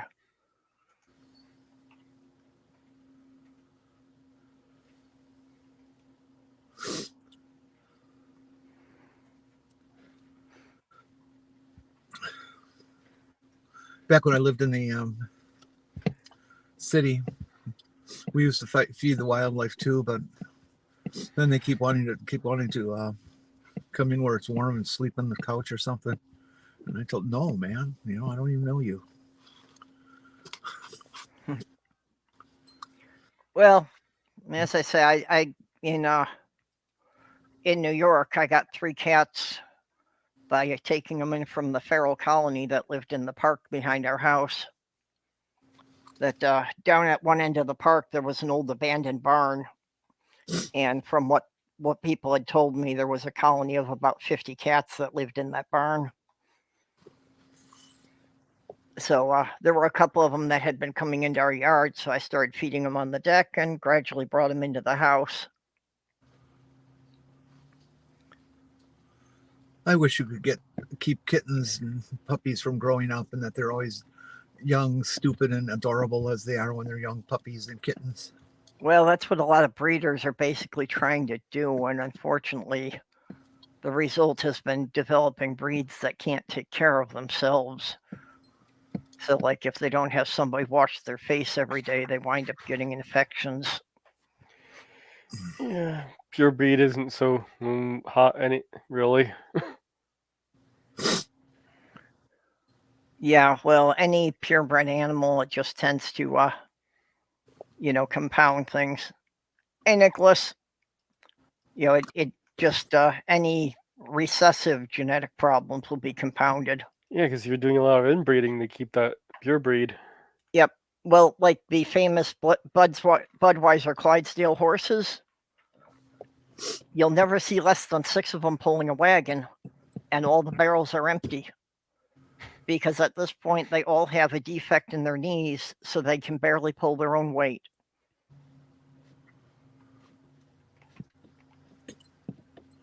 There was a woman who was in love with German Shepherds, which is completely understandable. They're such a great dog. Yeah, when I was in high school, we had a dog that was a Shepherd Collie mix.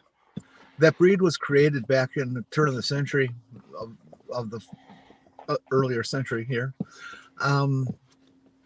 in Germany. German Shepherd, makes sense. And today, because of breeding or unscrupulous breeding, they have back problems, hip problems, and some other things. There was a woman out in, South Carolina or North Carolina, who decided that she would take the breed back to its beginnings, and got the papers from this doctor, PhD, that did the original breeding, and combined the same animals to try to recreate the shepherd, and she succeeded. And she came out with shepherds that were long hairs, about 50 to 75 pounds bigger than the standard ones we see now, long hair and just beautiful with no hip and back problems and stuff, just perfect animals. Neat. And she's selling, at that time, this was like 94, 95, 96. She was selling breeding puppies from them at God, what was it, 2,500, 3,000, which I know is small compared to what they get today for some breeds, but then it was awful expensive. And she calls them Shiloh Shepherds instead of German. She's a religious freak. Back in the 90s, I did a lot of work for a woman who was a breeder. She was breeding the Irish Wolfhounds and the Italian Greyhounds, which are like really opposite ends of the spectrum of huge and tiny dogs. But even then, yeah, a couple $1,000 each for the puppies was common. Yeah, I used to think 300 for a purebred was expensive. And it was. It was back when the Humane Society was giving strays away. Yep. Sloth Girl's cat Petunia is polydactyl. Oh, That's so common in cats. Yeah, that she has some extra toe beans. I'm not sure about Sammy if he was or not, because he's got a weird thing that he's got the right number of pads, but each of his thumb pads has 2 claws. So I don't know if that, like, when he was in the womb, was that starting out to be 2 separate fingers that merged together or what? But yeah, he's only got the 5 pads, but he's got 6 claws on each of his front paws. I had this guy try to sell me a Rottweiler puppy that had 6 toes on 3 of its feet and 7 on another. And he's telling me, "Oh, these are purebred, the best from the best of the best." And we looked at their papers. Oh, dude, you never looked at anything. Come on. yeah. Those Shiloh Shepherds are actually pretty nice looking. Well, Mr. Shadow Puppy got into the title of our stream today. Hi, I'm pleased, delighted, glad, thrilled, joyful, tickled, ecstatic, merry, elated, and happy to be here. Who said that? Mr. Shadow Kitty. Oh, no, hi, Shadow. Cheerful, joyful, cheerful, joyous, cheerful. Yeah. Sloth Girl says French Bulldogs go for $2,500. Is that all she's charging now? Yeah, no. Yeah, that's what it'll cost. That's what it'll cost you to get them to do anything. But yeah, the image I got up is one of those Shiloh Shepherds that you're talking about. Oh, They really are something, aren't they? Yeah, that's a nice That's dog. a cool looking. That's a cool looking dog. I don't know that they come in white. I've always had white shepherds. And the German Shepherd community considers them to be defective. yeah. When I was growing up, one night, just riding my bicycle around, and back in the 70s, parents didn't pay any attention to us kids being out after dark riding around the neighborhood. But riding down a dark alley at night, and this thing steps in front of me glowing white. Is it just a pure white German Shepherd? Freaked the hell out of me, and the guy standing there, and he says, "It's okay, Ghost is friendly." Perfect name for that dog. My dear Botch frightened the hell out of the children in the neighborhood. They all thought she was a devil dog. I lived in a predominantly black neighborhood, and there's a supposedly, I never heard the details, but there's supposedly some kind of lore about white shepherds with the black community. I'll have to check that out, see if there's any truth to that, or if it's just another urban bullshit.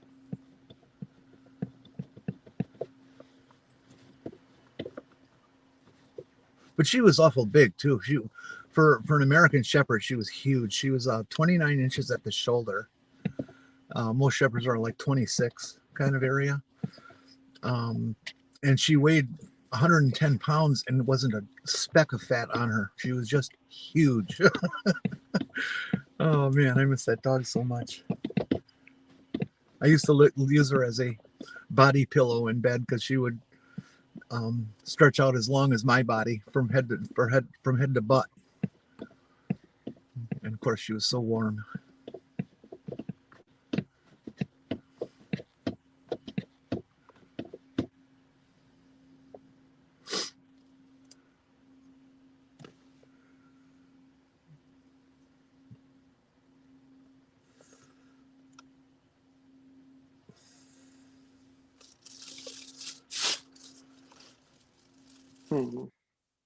Yeah, I've got a black cat that hangs out in my neighborhood.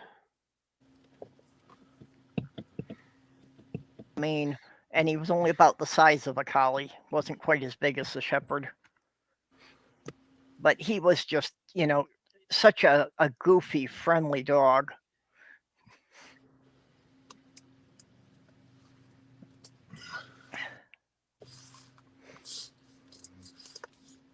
If I got another dog, it'd have to be a golden retriever, I think. They're just, Yeah, Sloth Girl's Petunia is almost 20 pounds there. But she's like half Maine Coon. So, even the vet said, no, she's not fat at all. Everything's solid.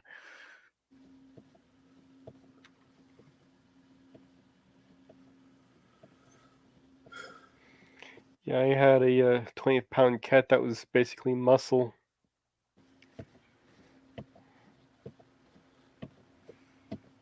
Well, we had with my ex, we had a chow that we got when she was like 6 weeks old. So she grew up, she was basically, growing up with the two cats and never realized she had gotten bigger than the cats. So basically we had a 60-pound cat that barked at the mailman.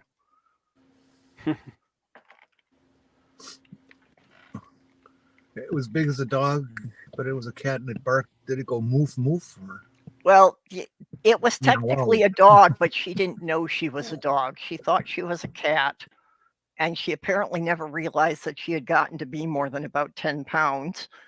Because she would try to sit in my lap and she would chase the cats, and the cat would go under the coffee table and she would get stuck and she would seem baffled, like, Cloudy did it. So it just baffled her that the cats were able to fit through things she wasn't able to fit into. Yeah, I don't think dogs ever realize their size, have any spatial recognition at all of themselves. At least the big Hey, ones don't seem Petunia.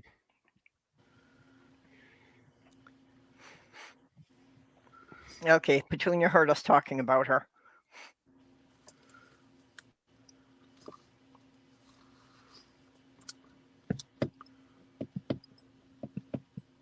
Petunia, go away. I prefer pansies. Oh, be nice. Yeah, Petunia,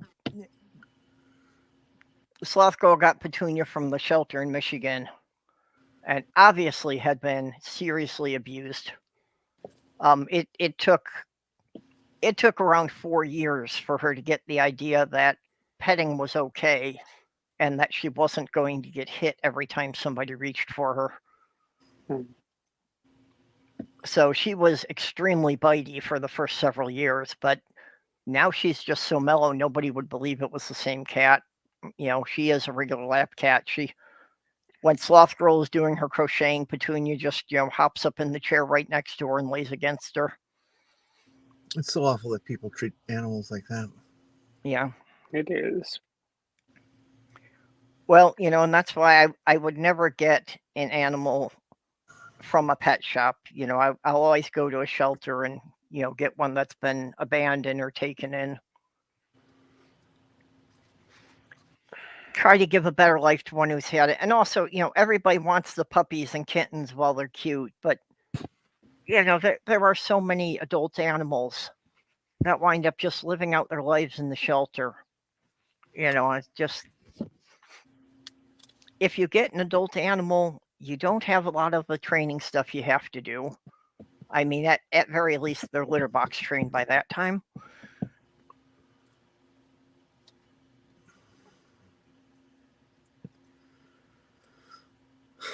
34-pound cat.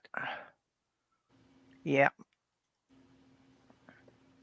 I love the fact that when you're in a zoo, you got big cats in a zoo, that you can throw them a ball and they'll chase it and play with it like a kitten, and that you can take a laser pointer and play with a big cat, just the same as you would a regular house cat, and they all respond the same. So I think I would have liked working at a zoo. Hey, Stool. Stool baby. Well, I'd say, Cool. I had thought about, like the animal shelters on that, but, I don't think I could work with them every day because I would feel so horrible for the ones that I can't help. Yeah. Yeah. Okay, I'm gonna be embarrassed by pointing this out here, but there have actually been times in the thrift store that I found stuffed animals that were ripped, and I was apologizing that I couldn't take them home to repair them.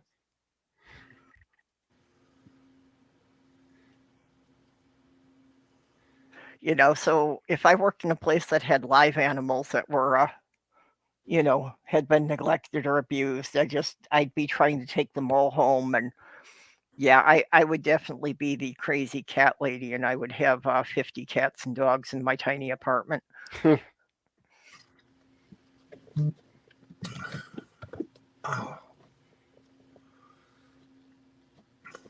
I'm thinking your neighbors would have something to say about that. Well, the building manager would definitely have something to say as soon as she realized I had more than 2. Because that's what the lease says, a maximum of 2 animals per apartment. So make them 2 Newfoundland dogs. Newfies are great. They're huge. If you've never known a Newfie, people, go find somebody that's got a Newfoundland and get to know it. They're like 175 pounds of love and fur. 100 of that is fur, and they're just wonderful, wonderful dogs. Well, let me guess. I think they're lap dogs. Yes. Yes, they do. Actually, Soft Girl, I found the tripod walker at the thrift store. I found her a new walker that instead of the conventional ones, it's only got 3 wheels. So it's narrower and much easier to get through the apartment with. Ah. You know, and I had not seen one of that design before.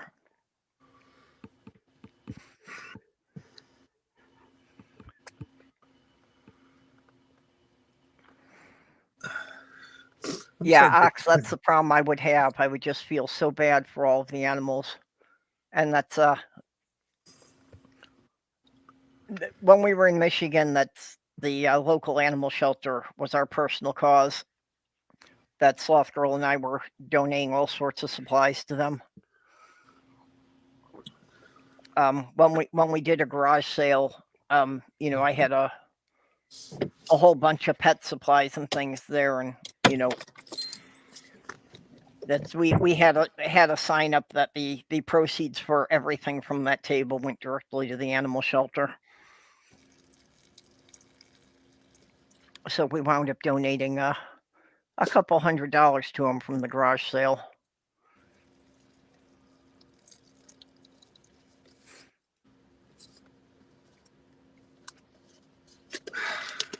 Akitas and Longabergens are the sweetest.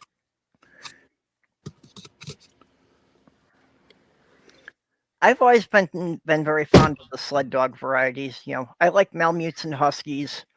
The Chow was great. You know, she's in the sled dog grouping, but a lot smaller. So for a small house, she was great. Oddly enough, I never really got along with chows. Okay, Chows tend to attach to a single person. Yeah, I know. And if you're not that person, you know, you can have issues. The one we had, well, first of all, I'm sure she wasn't a pure Chow, even though they told us she was. I'm pretty sure she was a Chow Spitz mix.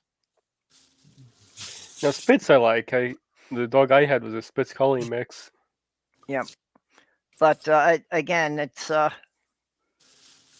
my ex brought her home, and you know, just this. I mean, we had discussed it that our house was too small, that there was no way we were going to let the kids have a puppy. And one day she comes home with this puppy because it's cute, and it's like, you know, we discussed that this wasn't going to happen, and you know, I was the one being the at-home parent, so you know, I was the one having to take care of the puppy then. So then she got upset that I was the one that the dog identified with, and it's like, well, you know, what do you expect? I'm the one feeding and taking care of the dog and walking her twice a day. Who do you think she's going to attach to?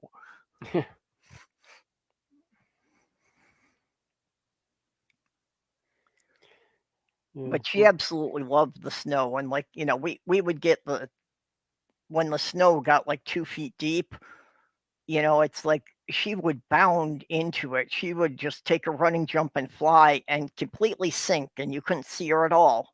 And then she'd just pop up and bounce into it again, and she'd just go bouncing through the park like that. And all you would see were these, holes about 1.5 feet apart.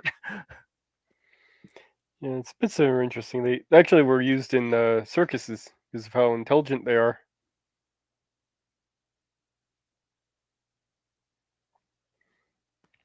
Actually, Ox, I have the same thing. I often say I do well with animals and small children. Teenagers and adults, not so much. Yeah. I think for me, it kind of goes a lot into my autism. Yeah. That animals and small kids don't know how to mask. Everything's right out front.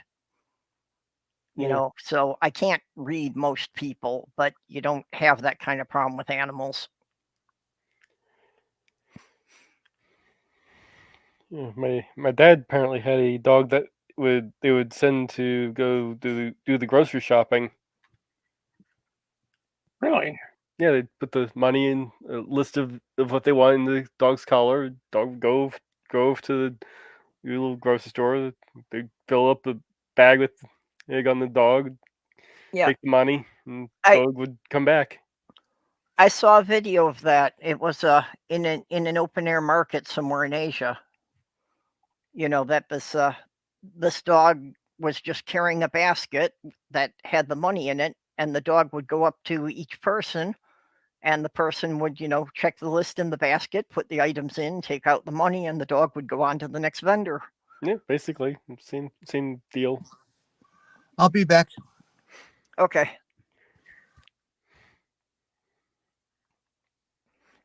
There was also a case of a horse in England, who it was when the brewery was still using horses, and this wasn't that long ago. This was like in the 1980s that this brewery was still using horses to do the deliveries to the taverns. And on a bet one day, the guy just attached the horse to the wagon and let the horse go without him. And the horse knew the whole route. The horse stopped at each of the pubs long enough for them to unload a barrel, and then went on to the next pub. And came back to the brewery when the wagon was empty. Yeah, I can see a horse being able to do that. Well, he'd been walking that same route every day for how many years?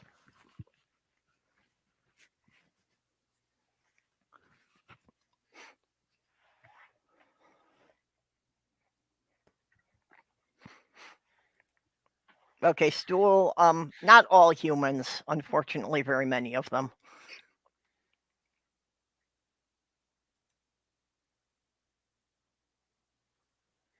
Yeah, I've seen Linda's dog in some of her videos, sometimes when they're live streaming.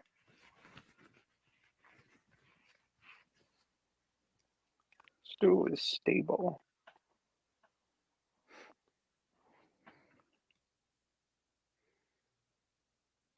Well, actually, that's something I've been meaning to ask Stool about.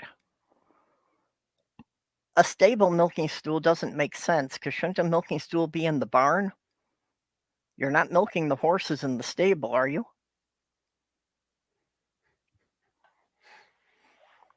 Although, actually, the Mongols did milk their horses when they were on crusades. I was gonna say. Fermented horse milk. Still better than reindeer pee. Probably.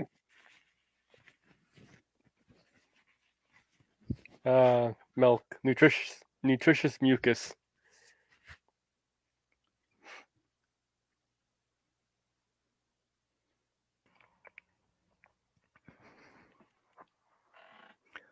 Yeah, actually, it occurred to me the other day that if I was just wondering if Stool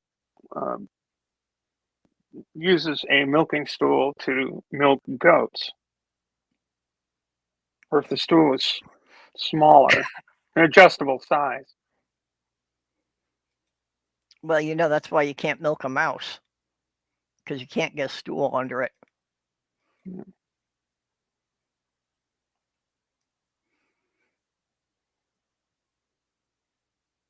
But actually, I don't think the stool would be adjustable because the height of the stool has more to do with the person's legs than the height of the animal.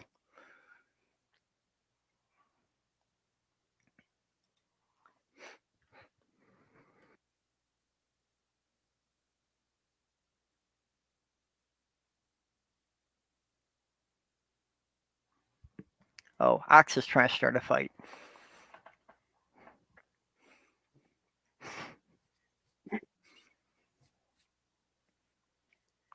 Oh, Just stirring up trouble. That's me.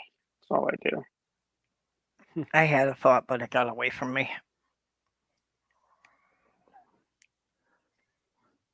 Oh, that's what it was.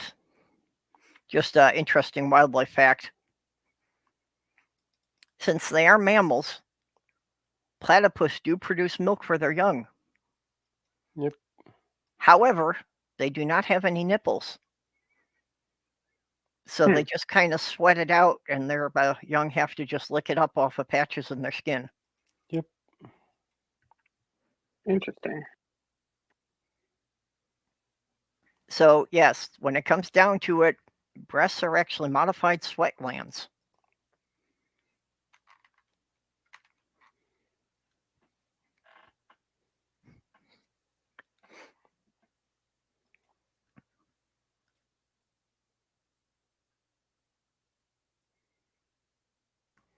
Oh, yes, stool does milk the emu.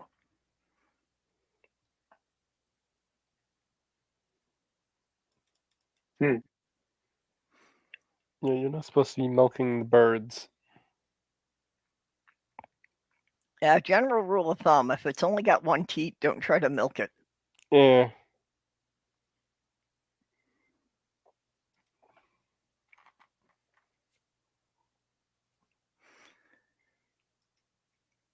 Oh, well, we seem to have kind of wound down here. So I know Jenny said she was going to be back, but maybe it's time for us to wrap it up for the day. Although the side chat is still pretty lively. The side chat is perking up. I agree. Stu was pleasant. You can be pleasantly weird, though. It is possible.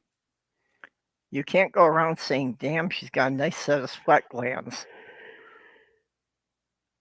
Okay, now I can't help but be, picture this as being a couple of these, overbuilt macho men in the gym watching some woman there.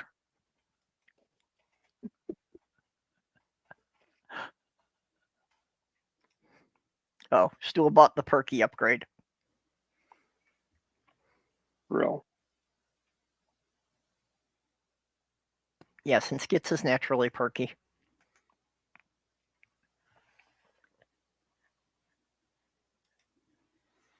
Yeah, no one needs to try to make Stool sound weird. Nope.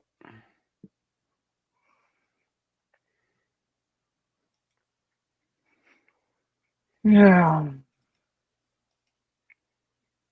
But when it's all said and done, yeah.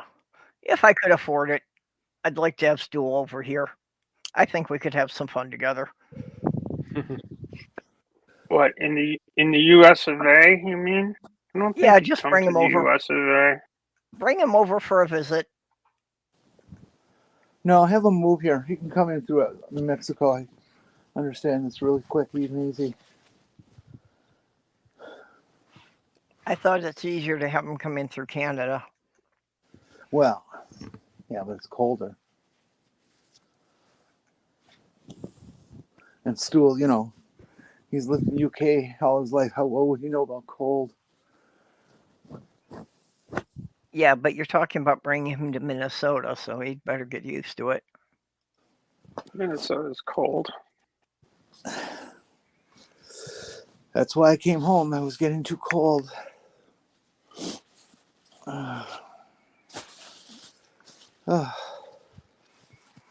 Yep. All right, I'm ready for the blizzard.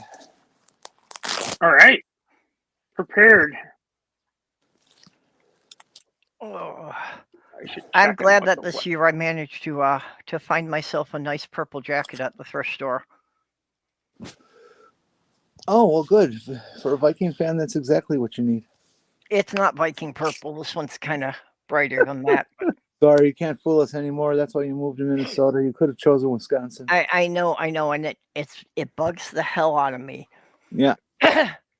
Although I did have one woman in the building finally ask me if I was a Vikings fan or if I just liked the color, and I was like, "Thank you so much for asking instead of assuming." Yeah. You got a certain thing for Bud Grant and Fran Tarkenton. Who? The coach and quarterback of the Vikings back in the 60s. Yeah. Well, I went to a football game once, and it seems such a ridiculous thing to just go on and on for so long about 25 cents. That's the whole game. It started out with this guy flipping a coin, and then for like hours, everybody just was screaming, "Get the quarterback, get the quarterback." Well, so they should have just left it there. It's a quarter, man. So what would happen if I started flipping quarters onto the field? Besides me getting thrown out of the park. It was 2/3 of the cost of a pack of cigarettes, Okay. Right, Stephanie? I'm old enough to remember cigarettes and vending machines that you just had to put a couple of quarters in for.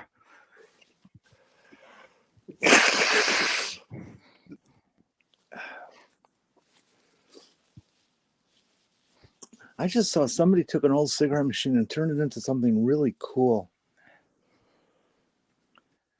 A cigarette machine? Yeah, one of the old, ones that you pull the handle that's Yeah. Yep.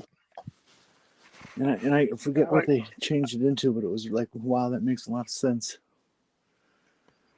Well, I know after they had to stop selling cigarettes through them, a lot of them just got repurposed as being candy machines. See, now that I've never seen. No, I just saw a lot of them loaded up with candy bars in the 80s. Like Joni Mitchell's song "Nicotine Fit." More or less. Empty. Try another, and it's the rhythm track is the sound of the sound of a cigarette machine handle being pulled. Which song? I think it's called "Nicotine Fit." It's on. What album is it on? I forget. I'll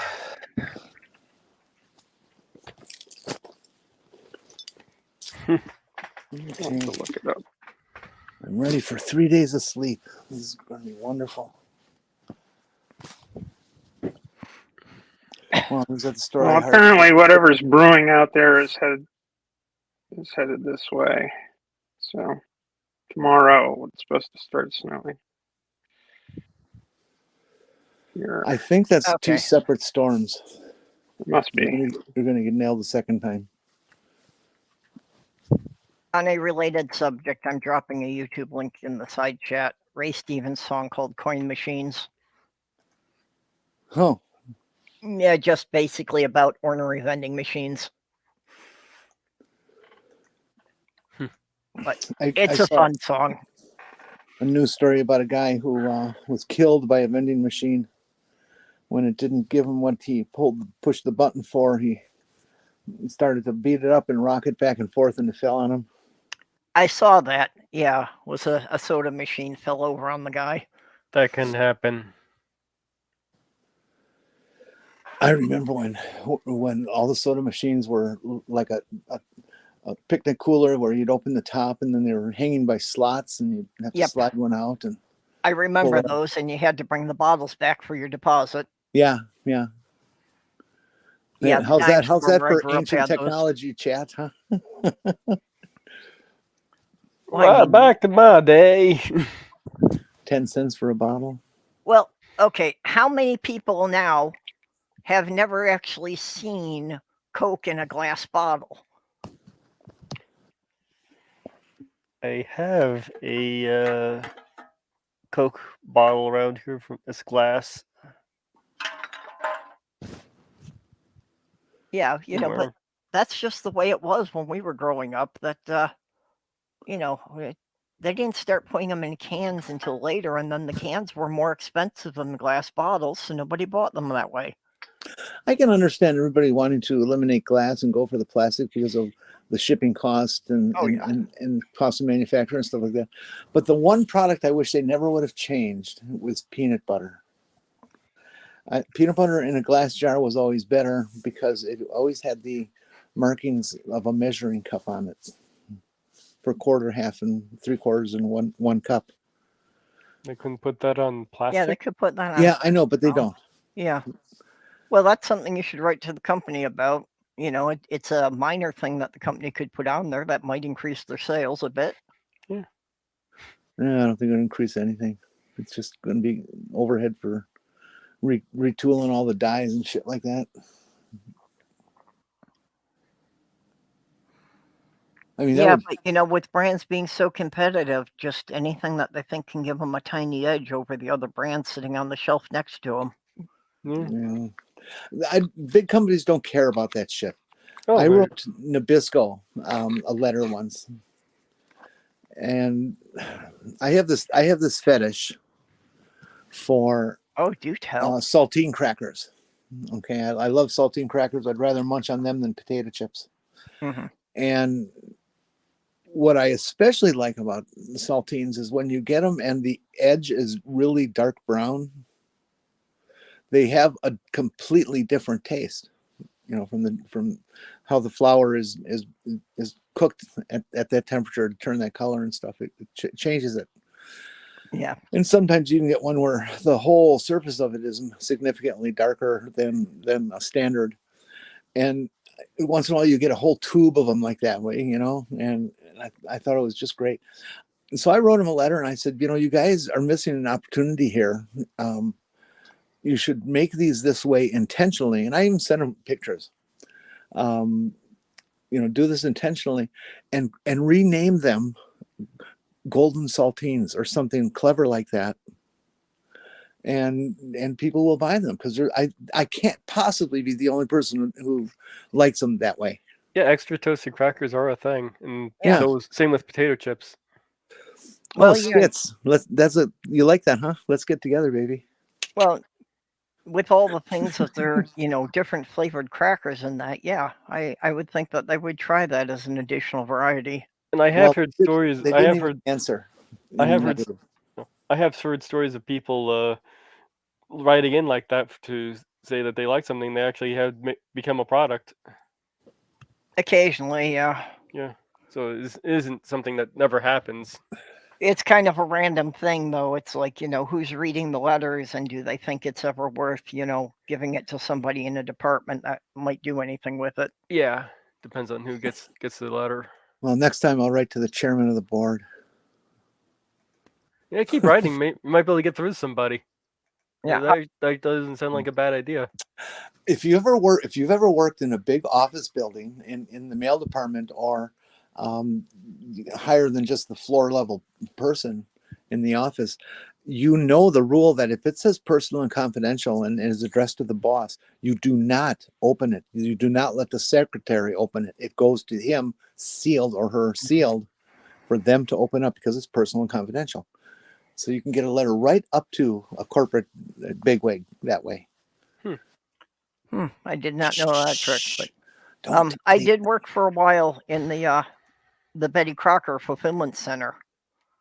Back when they had things that you could that they had that like catalog you could buy things from, and they had offers and sending in so many box tops and things.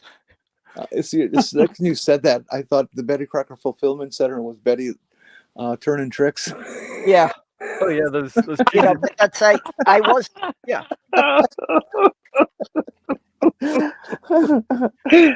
but yeah, I was one of the people opening the letters, and there was a separate box there that if a letter came in that had something interesting or had a product suggestion, that we were supposed to forward it up to another department. Oh yeah, those extra toasted cheetah Cheez-Its are my favorite as well. It's like McDonald's in Wisconsin. They could sell their hamburgers, cannibal burgers, and just sell them raw because Wisconsinites like raw ground beef. Yeah, I think they'd have a problem with the health code requirements with that. Oh, that might be good. Cheez-Its, they're extra dark. Yeah, they sell that. They have that. You can buy that. Oh, they do. Yeah, that's a Yep. that's a thing. The only ones I will buy anymore are they've got like the double cheese Cheez-Its, which actually it turns out are also now Sammy's absolute favorite treat. I bought an ultimate junk food Yeah, a well, couple months ago. most human food Sammy ignores. I knew he liked bread, but it's like these Cheez-Its, and like I had one that, it was kind of scorched. I didn't care for it. And I had dropped that one in the garbage can. And in the, what is it, like 6 or 8 years that I've had him, that is the only time he has ever tried to take anything out of the garbage. He was not going to let me throw away a Cheez-It. My first cat, we would catch a mouse, kill it, and then she'd gently pick it up and put it in her food bowl. And she seemed very upset and indignant when my mom would throw the mouse away. Well, Mom should have fried it up and given it back and let her eat it. I am used to cats bringing me mice. They bring me presents. And do you eat them? Sometimes I will pretend to, but no. When I was in New York, I fell off a roof, and I could barely walk. So Guapo got the idea I wasn't going to be able to feed myself, and he brought me 11 mice in the first 2 days. And I'm like, where are you finding all of these? But it's like, yeah, he'd run in the house, he'd drop one in front of me, he'd go right out the cat door, right back to the park and find another one. Which would have been okay, except that half of them weren't dead. And as I said, I could barely walk, so then I'm having to move furniture to get these live mice out of the house. Well, fresh. It's you want them fresh, don't you? Yeah, but I wasn't quick enough to catch them. That was the whole point. I really wasn't moving around very well. This is open to everybody, chat and everything. What is your most favorite disgusting food? I mean, truly disgusting to somebody who's isn't into it. That would just go, ugh. Maybe Can you eat maybe salt and vinegar crickets. That's right up there. Yeah, that would qualify. Well, some people have a terrible revulsion to raw oysters, which I absolutely adore. Never, ever. I don't Eel? really I have adore anything them. that's I think bad they're out so there. great. I could never even get those down my throat. My body would not let me swallow those. I've literally eaten 2 dozen. Oh God! Don't Yeah, kiss me no, afterward. I have tried the raw oysters. I cannot do that. I do like the pickled herring. Not in the white sauce, just in the wine sauce. Maybe eel sushi. It's one of my See, favorite I don't see that sushis. as disgusting. No, not eel. No. Perps Oh. herring because I don't either, but it's about as out there as I can think of. And Sloth Girl certainly finds it disgusting. She doesn't see how I can eat those. A friend of mine told me when he was in Japan about eating baby octopus, which apparently you have to swallow real fast or they sort of grab onto your throat. Oh, live. Ooh, God. Yeah, I don't think I would want to eat. Well, they don't necessarily have to be live if they're still moving. Be still moving. I understand there's some eel that they serve up live. I don't think I could whoever eat cooks them, anything served live. The British are big on eels, I think. Is that true, Scott? Stool? Do the British like to eat eels? I've had octopus before. It's not really that great. Okay, Very rubbery. Steph, Ox has a barbet here. Have you ever tried eating ice cream after you've had the oysters? I have not. Okay. Has anybody had Ooh, frog Ox flag? is saying it's a barbet that will make everyone puke every time. 3 anybody- oysters and a cup of ice cream. I'll have to give it a whirl. Oh. Has anybody had frog's I'll legs? take the bet. Frog's All legs? right, I got my disgusting Okay. one. I like it cooked, but I also like raw beef bone marrow. Well, Never isn't that had just beef bouillon at that point? No, bone marrow. Yeah. The spongy booger-like substance Yeah. inside the femur. Okay. And yet you don't like oysters. Well, oysters don't have a beefy taste. That's wait, it seems you like booger-like material. I like fried clams. I just don't like oysters. I think this is Stool's reply about the eels. That the eels were considered a delicacy in the East End of London. Oh, okay. Well, those Easter coasters, you know. For a while, the Elver fishery, which is baby eels, you know, they're what's the kind of fish that lives their adult life in the ocean and swims upstream to spawn, like Salmon. like salmon, yeah, like Salmon. salmon or eels, or there's a name for that kind of Oh. sea critter. But Um, anyway, eels do that, and Maine rivers were a great place to catch elvers, and the elver fishery was huge because apparently they're big in Japan. Unfortunately, like most fisheries, they got sort of fished out, so the elver runs aren't anywhere near as big as they used to be. But maybe 15 years ago, it was a huge business. Yeah, actually, the yellow eels, they actually spawn and have their babies somewhere out in the ocean. They're not even quite sure where, but they swim up into the Great Lakes to breed.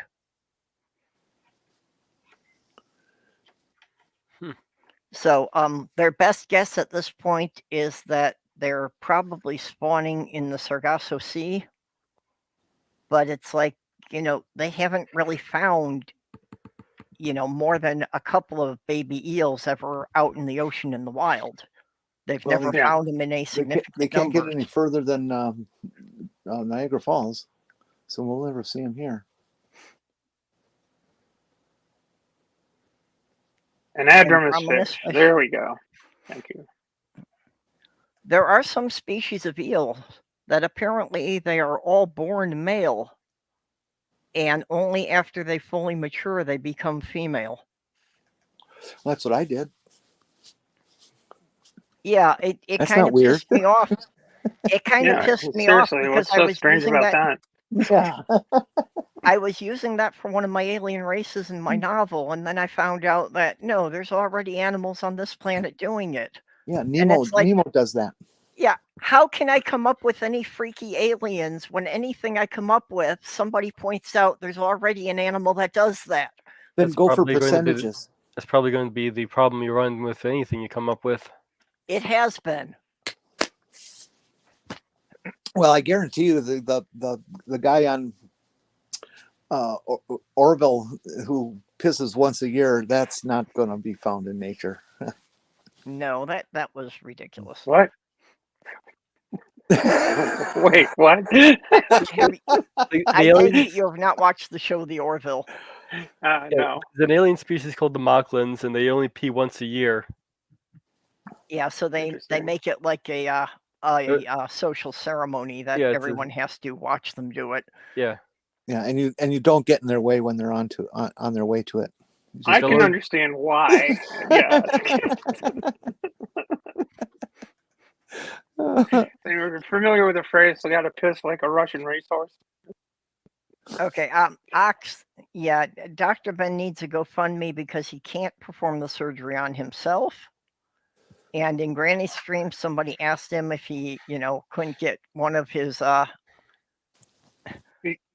He's also currently a student doctor, which means Yeah. he's got, some obligations.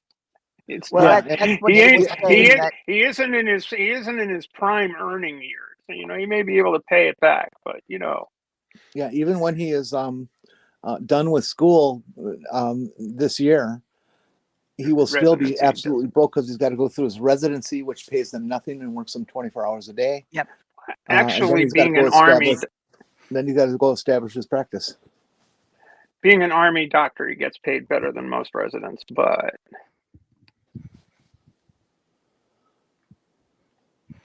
yeah, but it is really a long climb before a doctor gets to a well-paid position. And these days with the insurance companies, mandating how long the doctors can spend with each patient, and that being a doctor is not nearly as lucrative as it was at one time. They suffer salary caps and a lot more restrictions than they did 30, 40 years ago. Yeah, I thought I'd post that link again since it looked like we have a few new people here. Yep, that was good.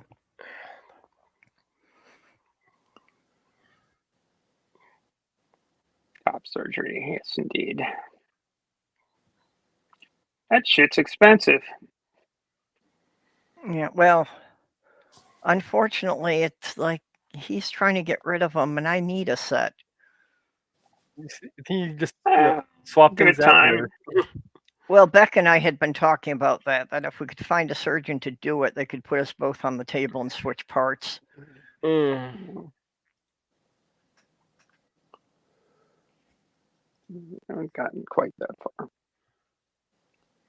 Okay, there, Beck is a idea that his ex is a physician making around $200K a year. And Physician's assistant. physician's assistant rather. But a physician's assistant these days do most of the work.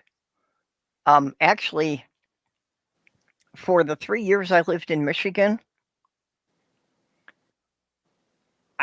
every time I went to the clinic, I was seeing the physician's assistant. In 3 years there, I never actually met the doctor who was writing my prescriptions. I never actually met the person whose name was on all my prescription bottles. Most of the people I see are nurse practitioners.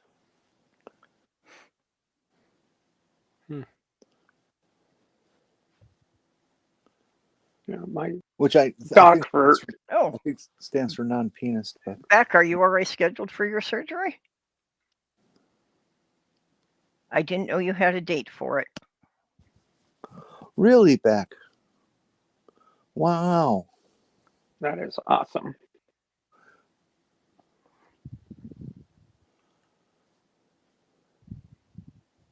Good.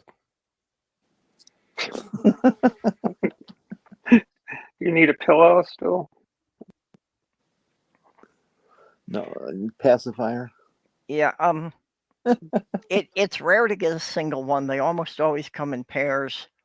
Generally, you only find a single one if it's, like been a damaged package item. See, I've eaten thousands of pairs, and I've never found a pair of any of them. Well, they told me to grow a pair, and I did.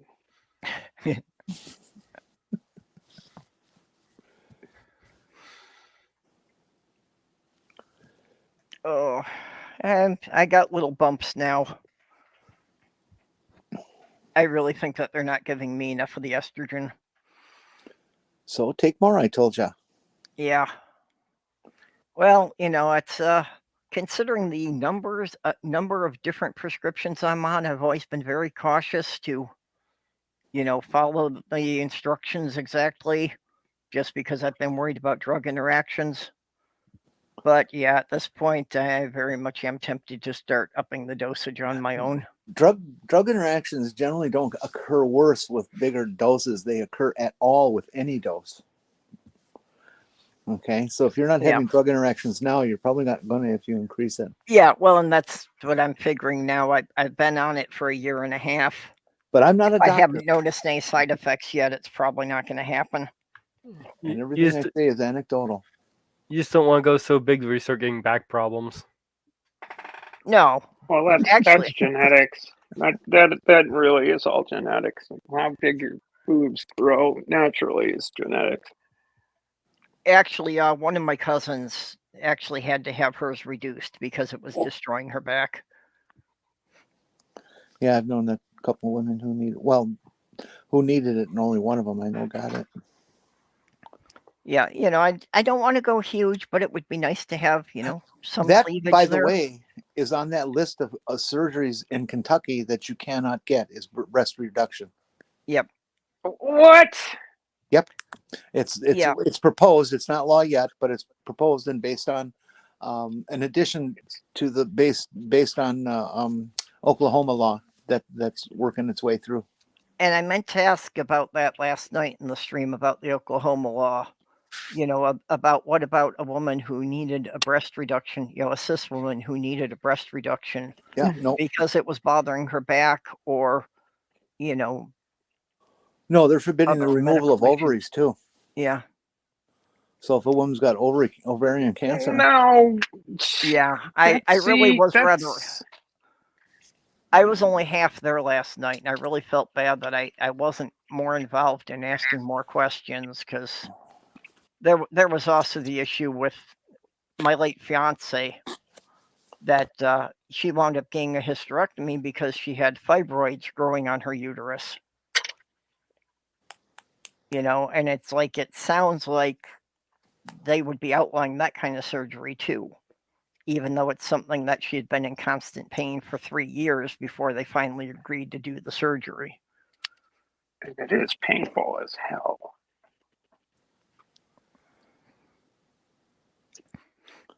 well, they want to keep you from doing anything that make things different.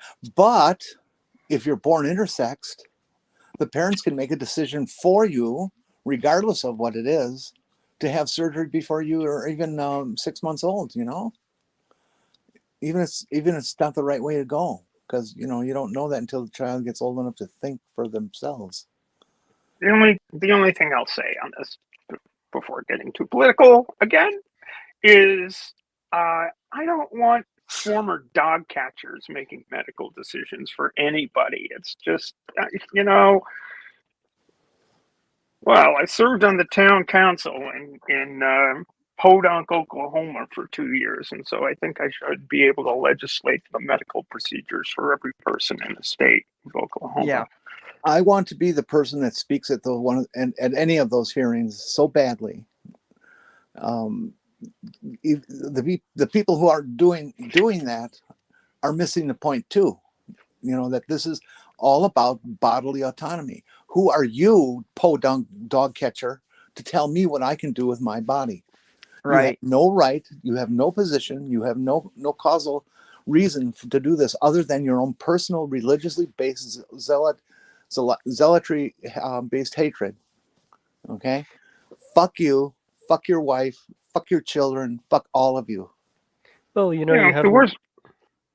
have this Go doctor ahead. here with 10,000 papers and 40 years of experience, but you also have Joe Bob down the street who thinks differently. So 50-50. Yep, Yeah, and that's what Fox News balanced reporting. For trans people, it's hard enough to find a doctor that knows what the fuck they're doing when it comes to HRT and everything else. Yeah. It's like, and I want to have some lawyer tell me what to do. It's like, wait a minute. You are not an expert unless you live it or work with it on a daily basis. Sorry, folks. No, I've had the same position for nigh on 30 years now. He's about to retire, but I had to train him. And it's like, this is what I'm doing. Can we work together on this? Well, that is the one thing I was so happy about was the general practitioner I was seeing at the time. When I decided that I was going to go through with it, and I mentioned to her that I wanted to discuss the gender transition, and she's just like, "Oh, nope, that's completely out of my field. Here's a referral. This is the guy you go to talk to." She admitted that she knew nothing about it and sent me to someone else.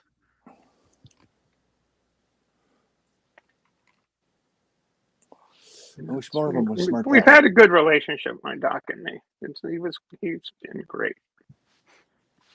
But to this day, I'm the only trans patient he's ever had. Well, that's because you're the only trans woman in Maine. No, not at all. Oh, okay, That's there's not 2 the or truth. 3 others. Well, I know there are more than that. I mean, it was funny when I first started transitioning. There was another woman who was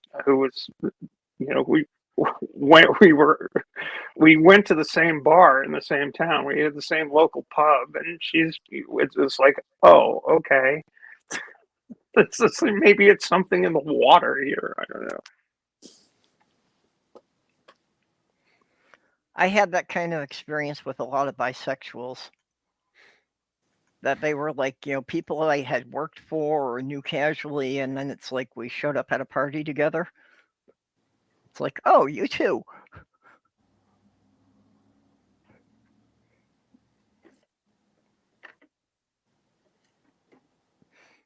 And I killed the conversation. No, not at all. Okay, well, this probably would be a good point to wind it up here because we've been going almost 3 hours. So, does anyone have anything they want to plug before we go? Mage, if you've got the link for Dr. Ben's thing, why don't you drop that in the side chat again? Yeah, sure. Since you seem to have it handy. I'll make a plea for Dr. Ben to please do whatever you can for him. Dr. Ben's GoFundMe again. He's a good guy, and he's done huge helps for the community. Yep. He's helped a lot of people out. And I will... That's true.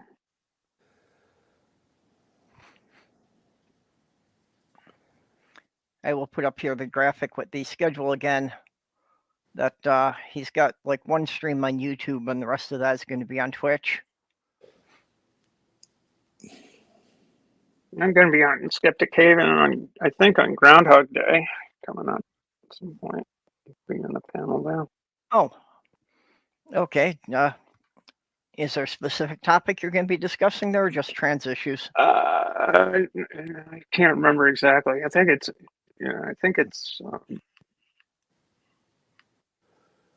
trigger warning. Yeah, I won't. Domestic abuse and stuff like that. Okay. I won't do anything on Groundhog Day because it's always the same. Yeah, well, at least you'd be well rehearsed, right?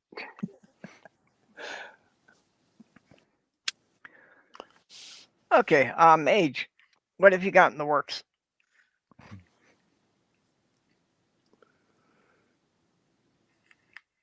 I guess Mage took a break here. Oh, I linked to my latest video there. Oh, okay. Oh, cool. Oh, yeah, the seed germination. That's the one I watched last night. Yeah. Where you were testing different methods for germinating popcorn seeds to see which one was going to work the best. Yep. I think it's an interesting video. So, oh, yeah. Check that out. Yeah, and just some good advice for anybody who wants to, get plants started early before they can plant them outside.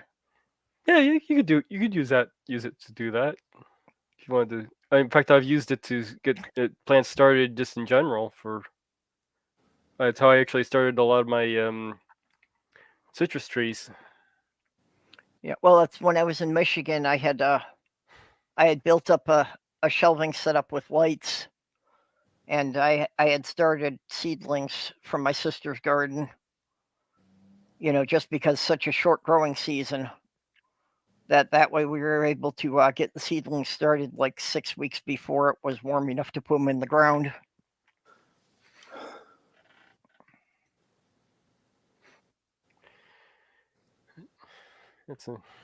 Okay, Jenny, you have any final words tonight?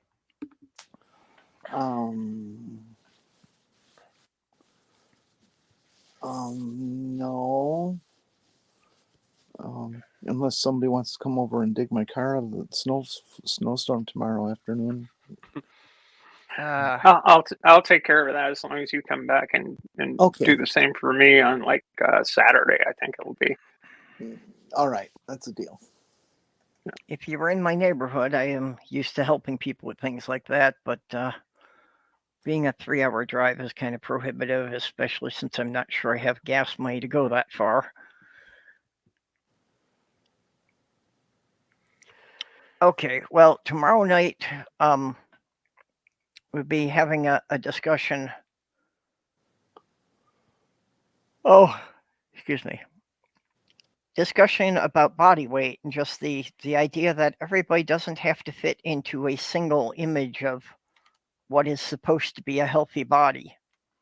That this is something that is different for different people. So I expect a little bit of a more serious discussion on that. That probably won't last too long. I don't know who's going to join in for that yet. It's something that it's been a personal issue with me because it's something I've fought about on behalf of my partners in every relationship I've been in.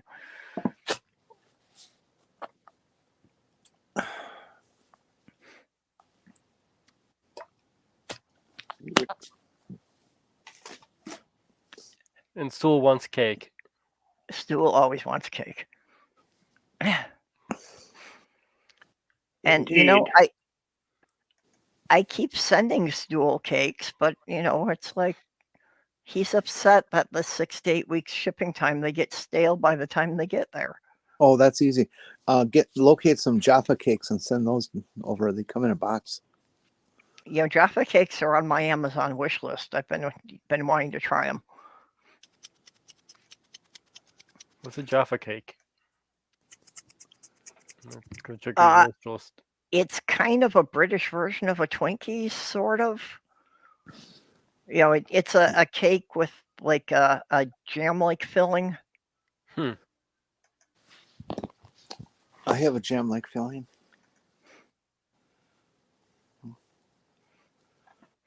Okay, well, with that, we will bid you all good day.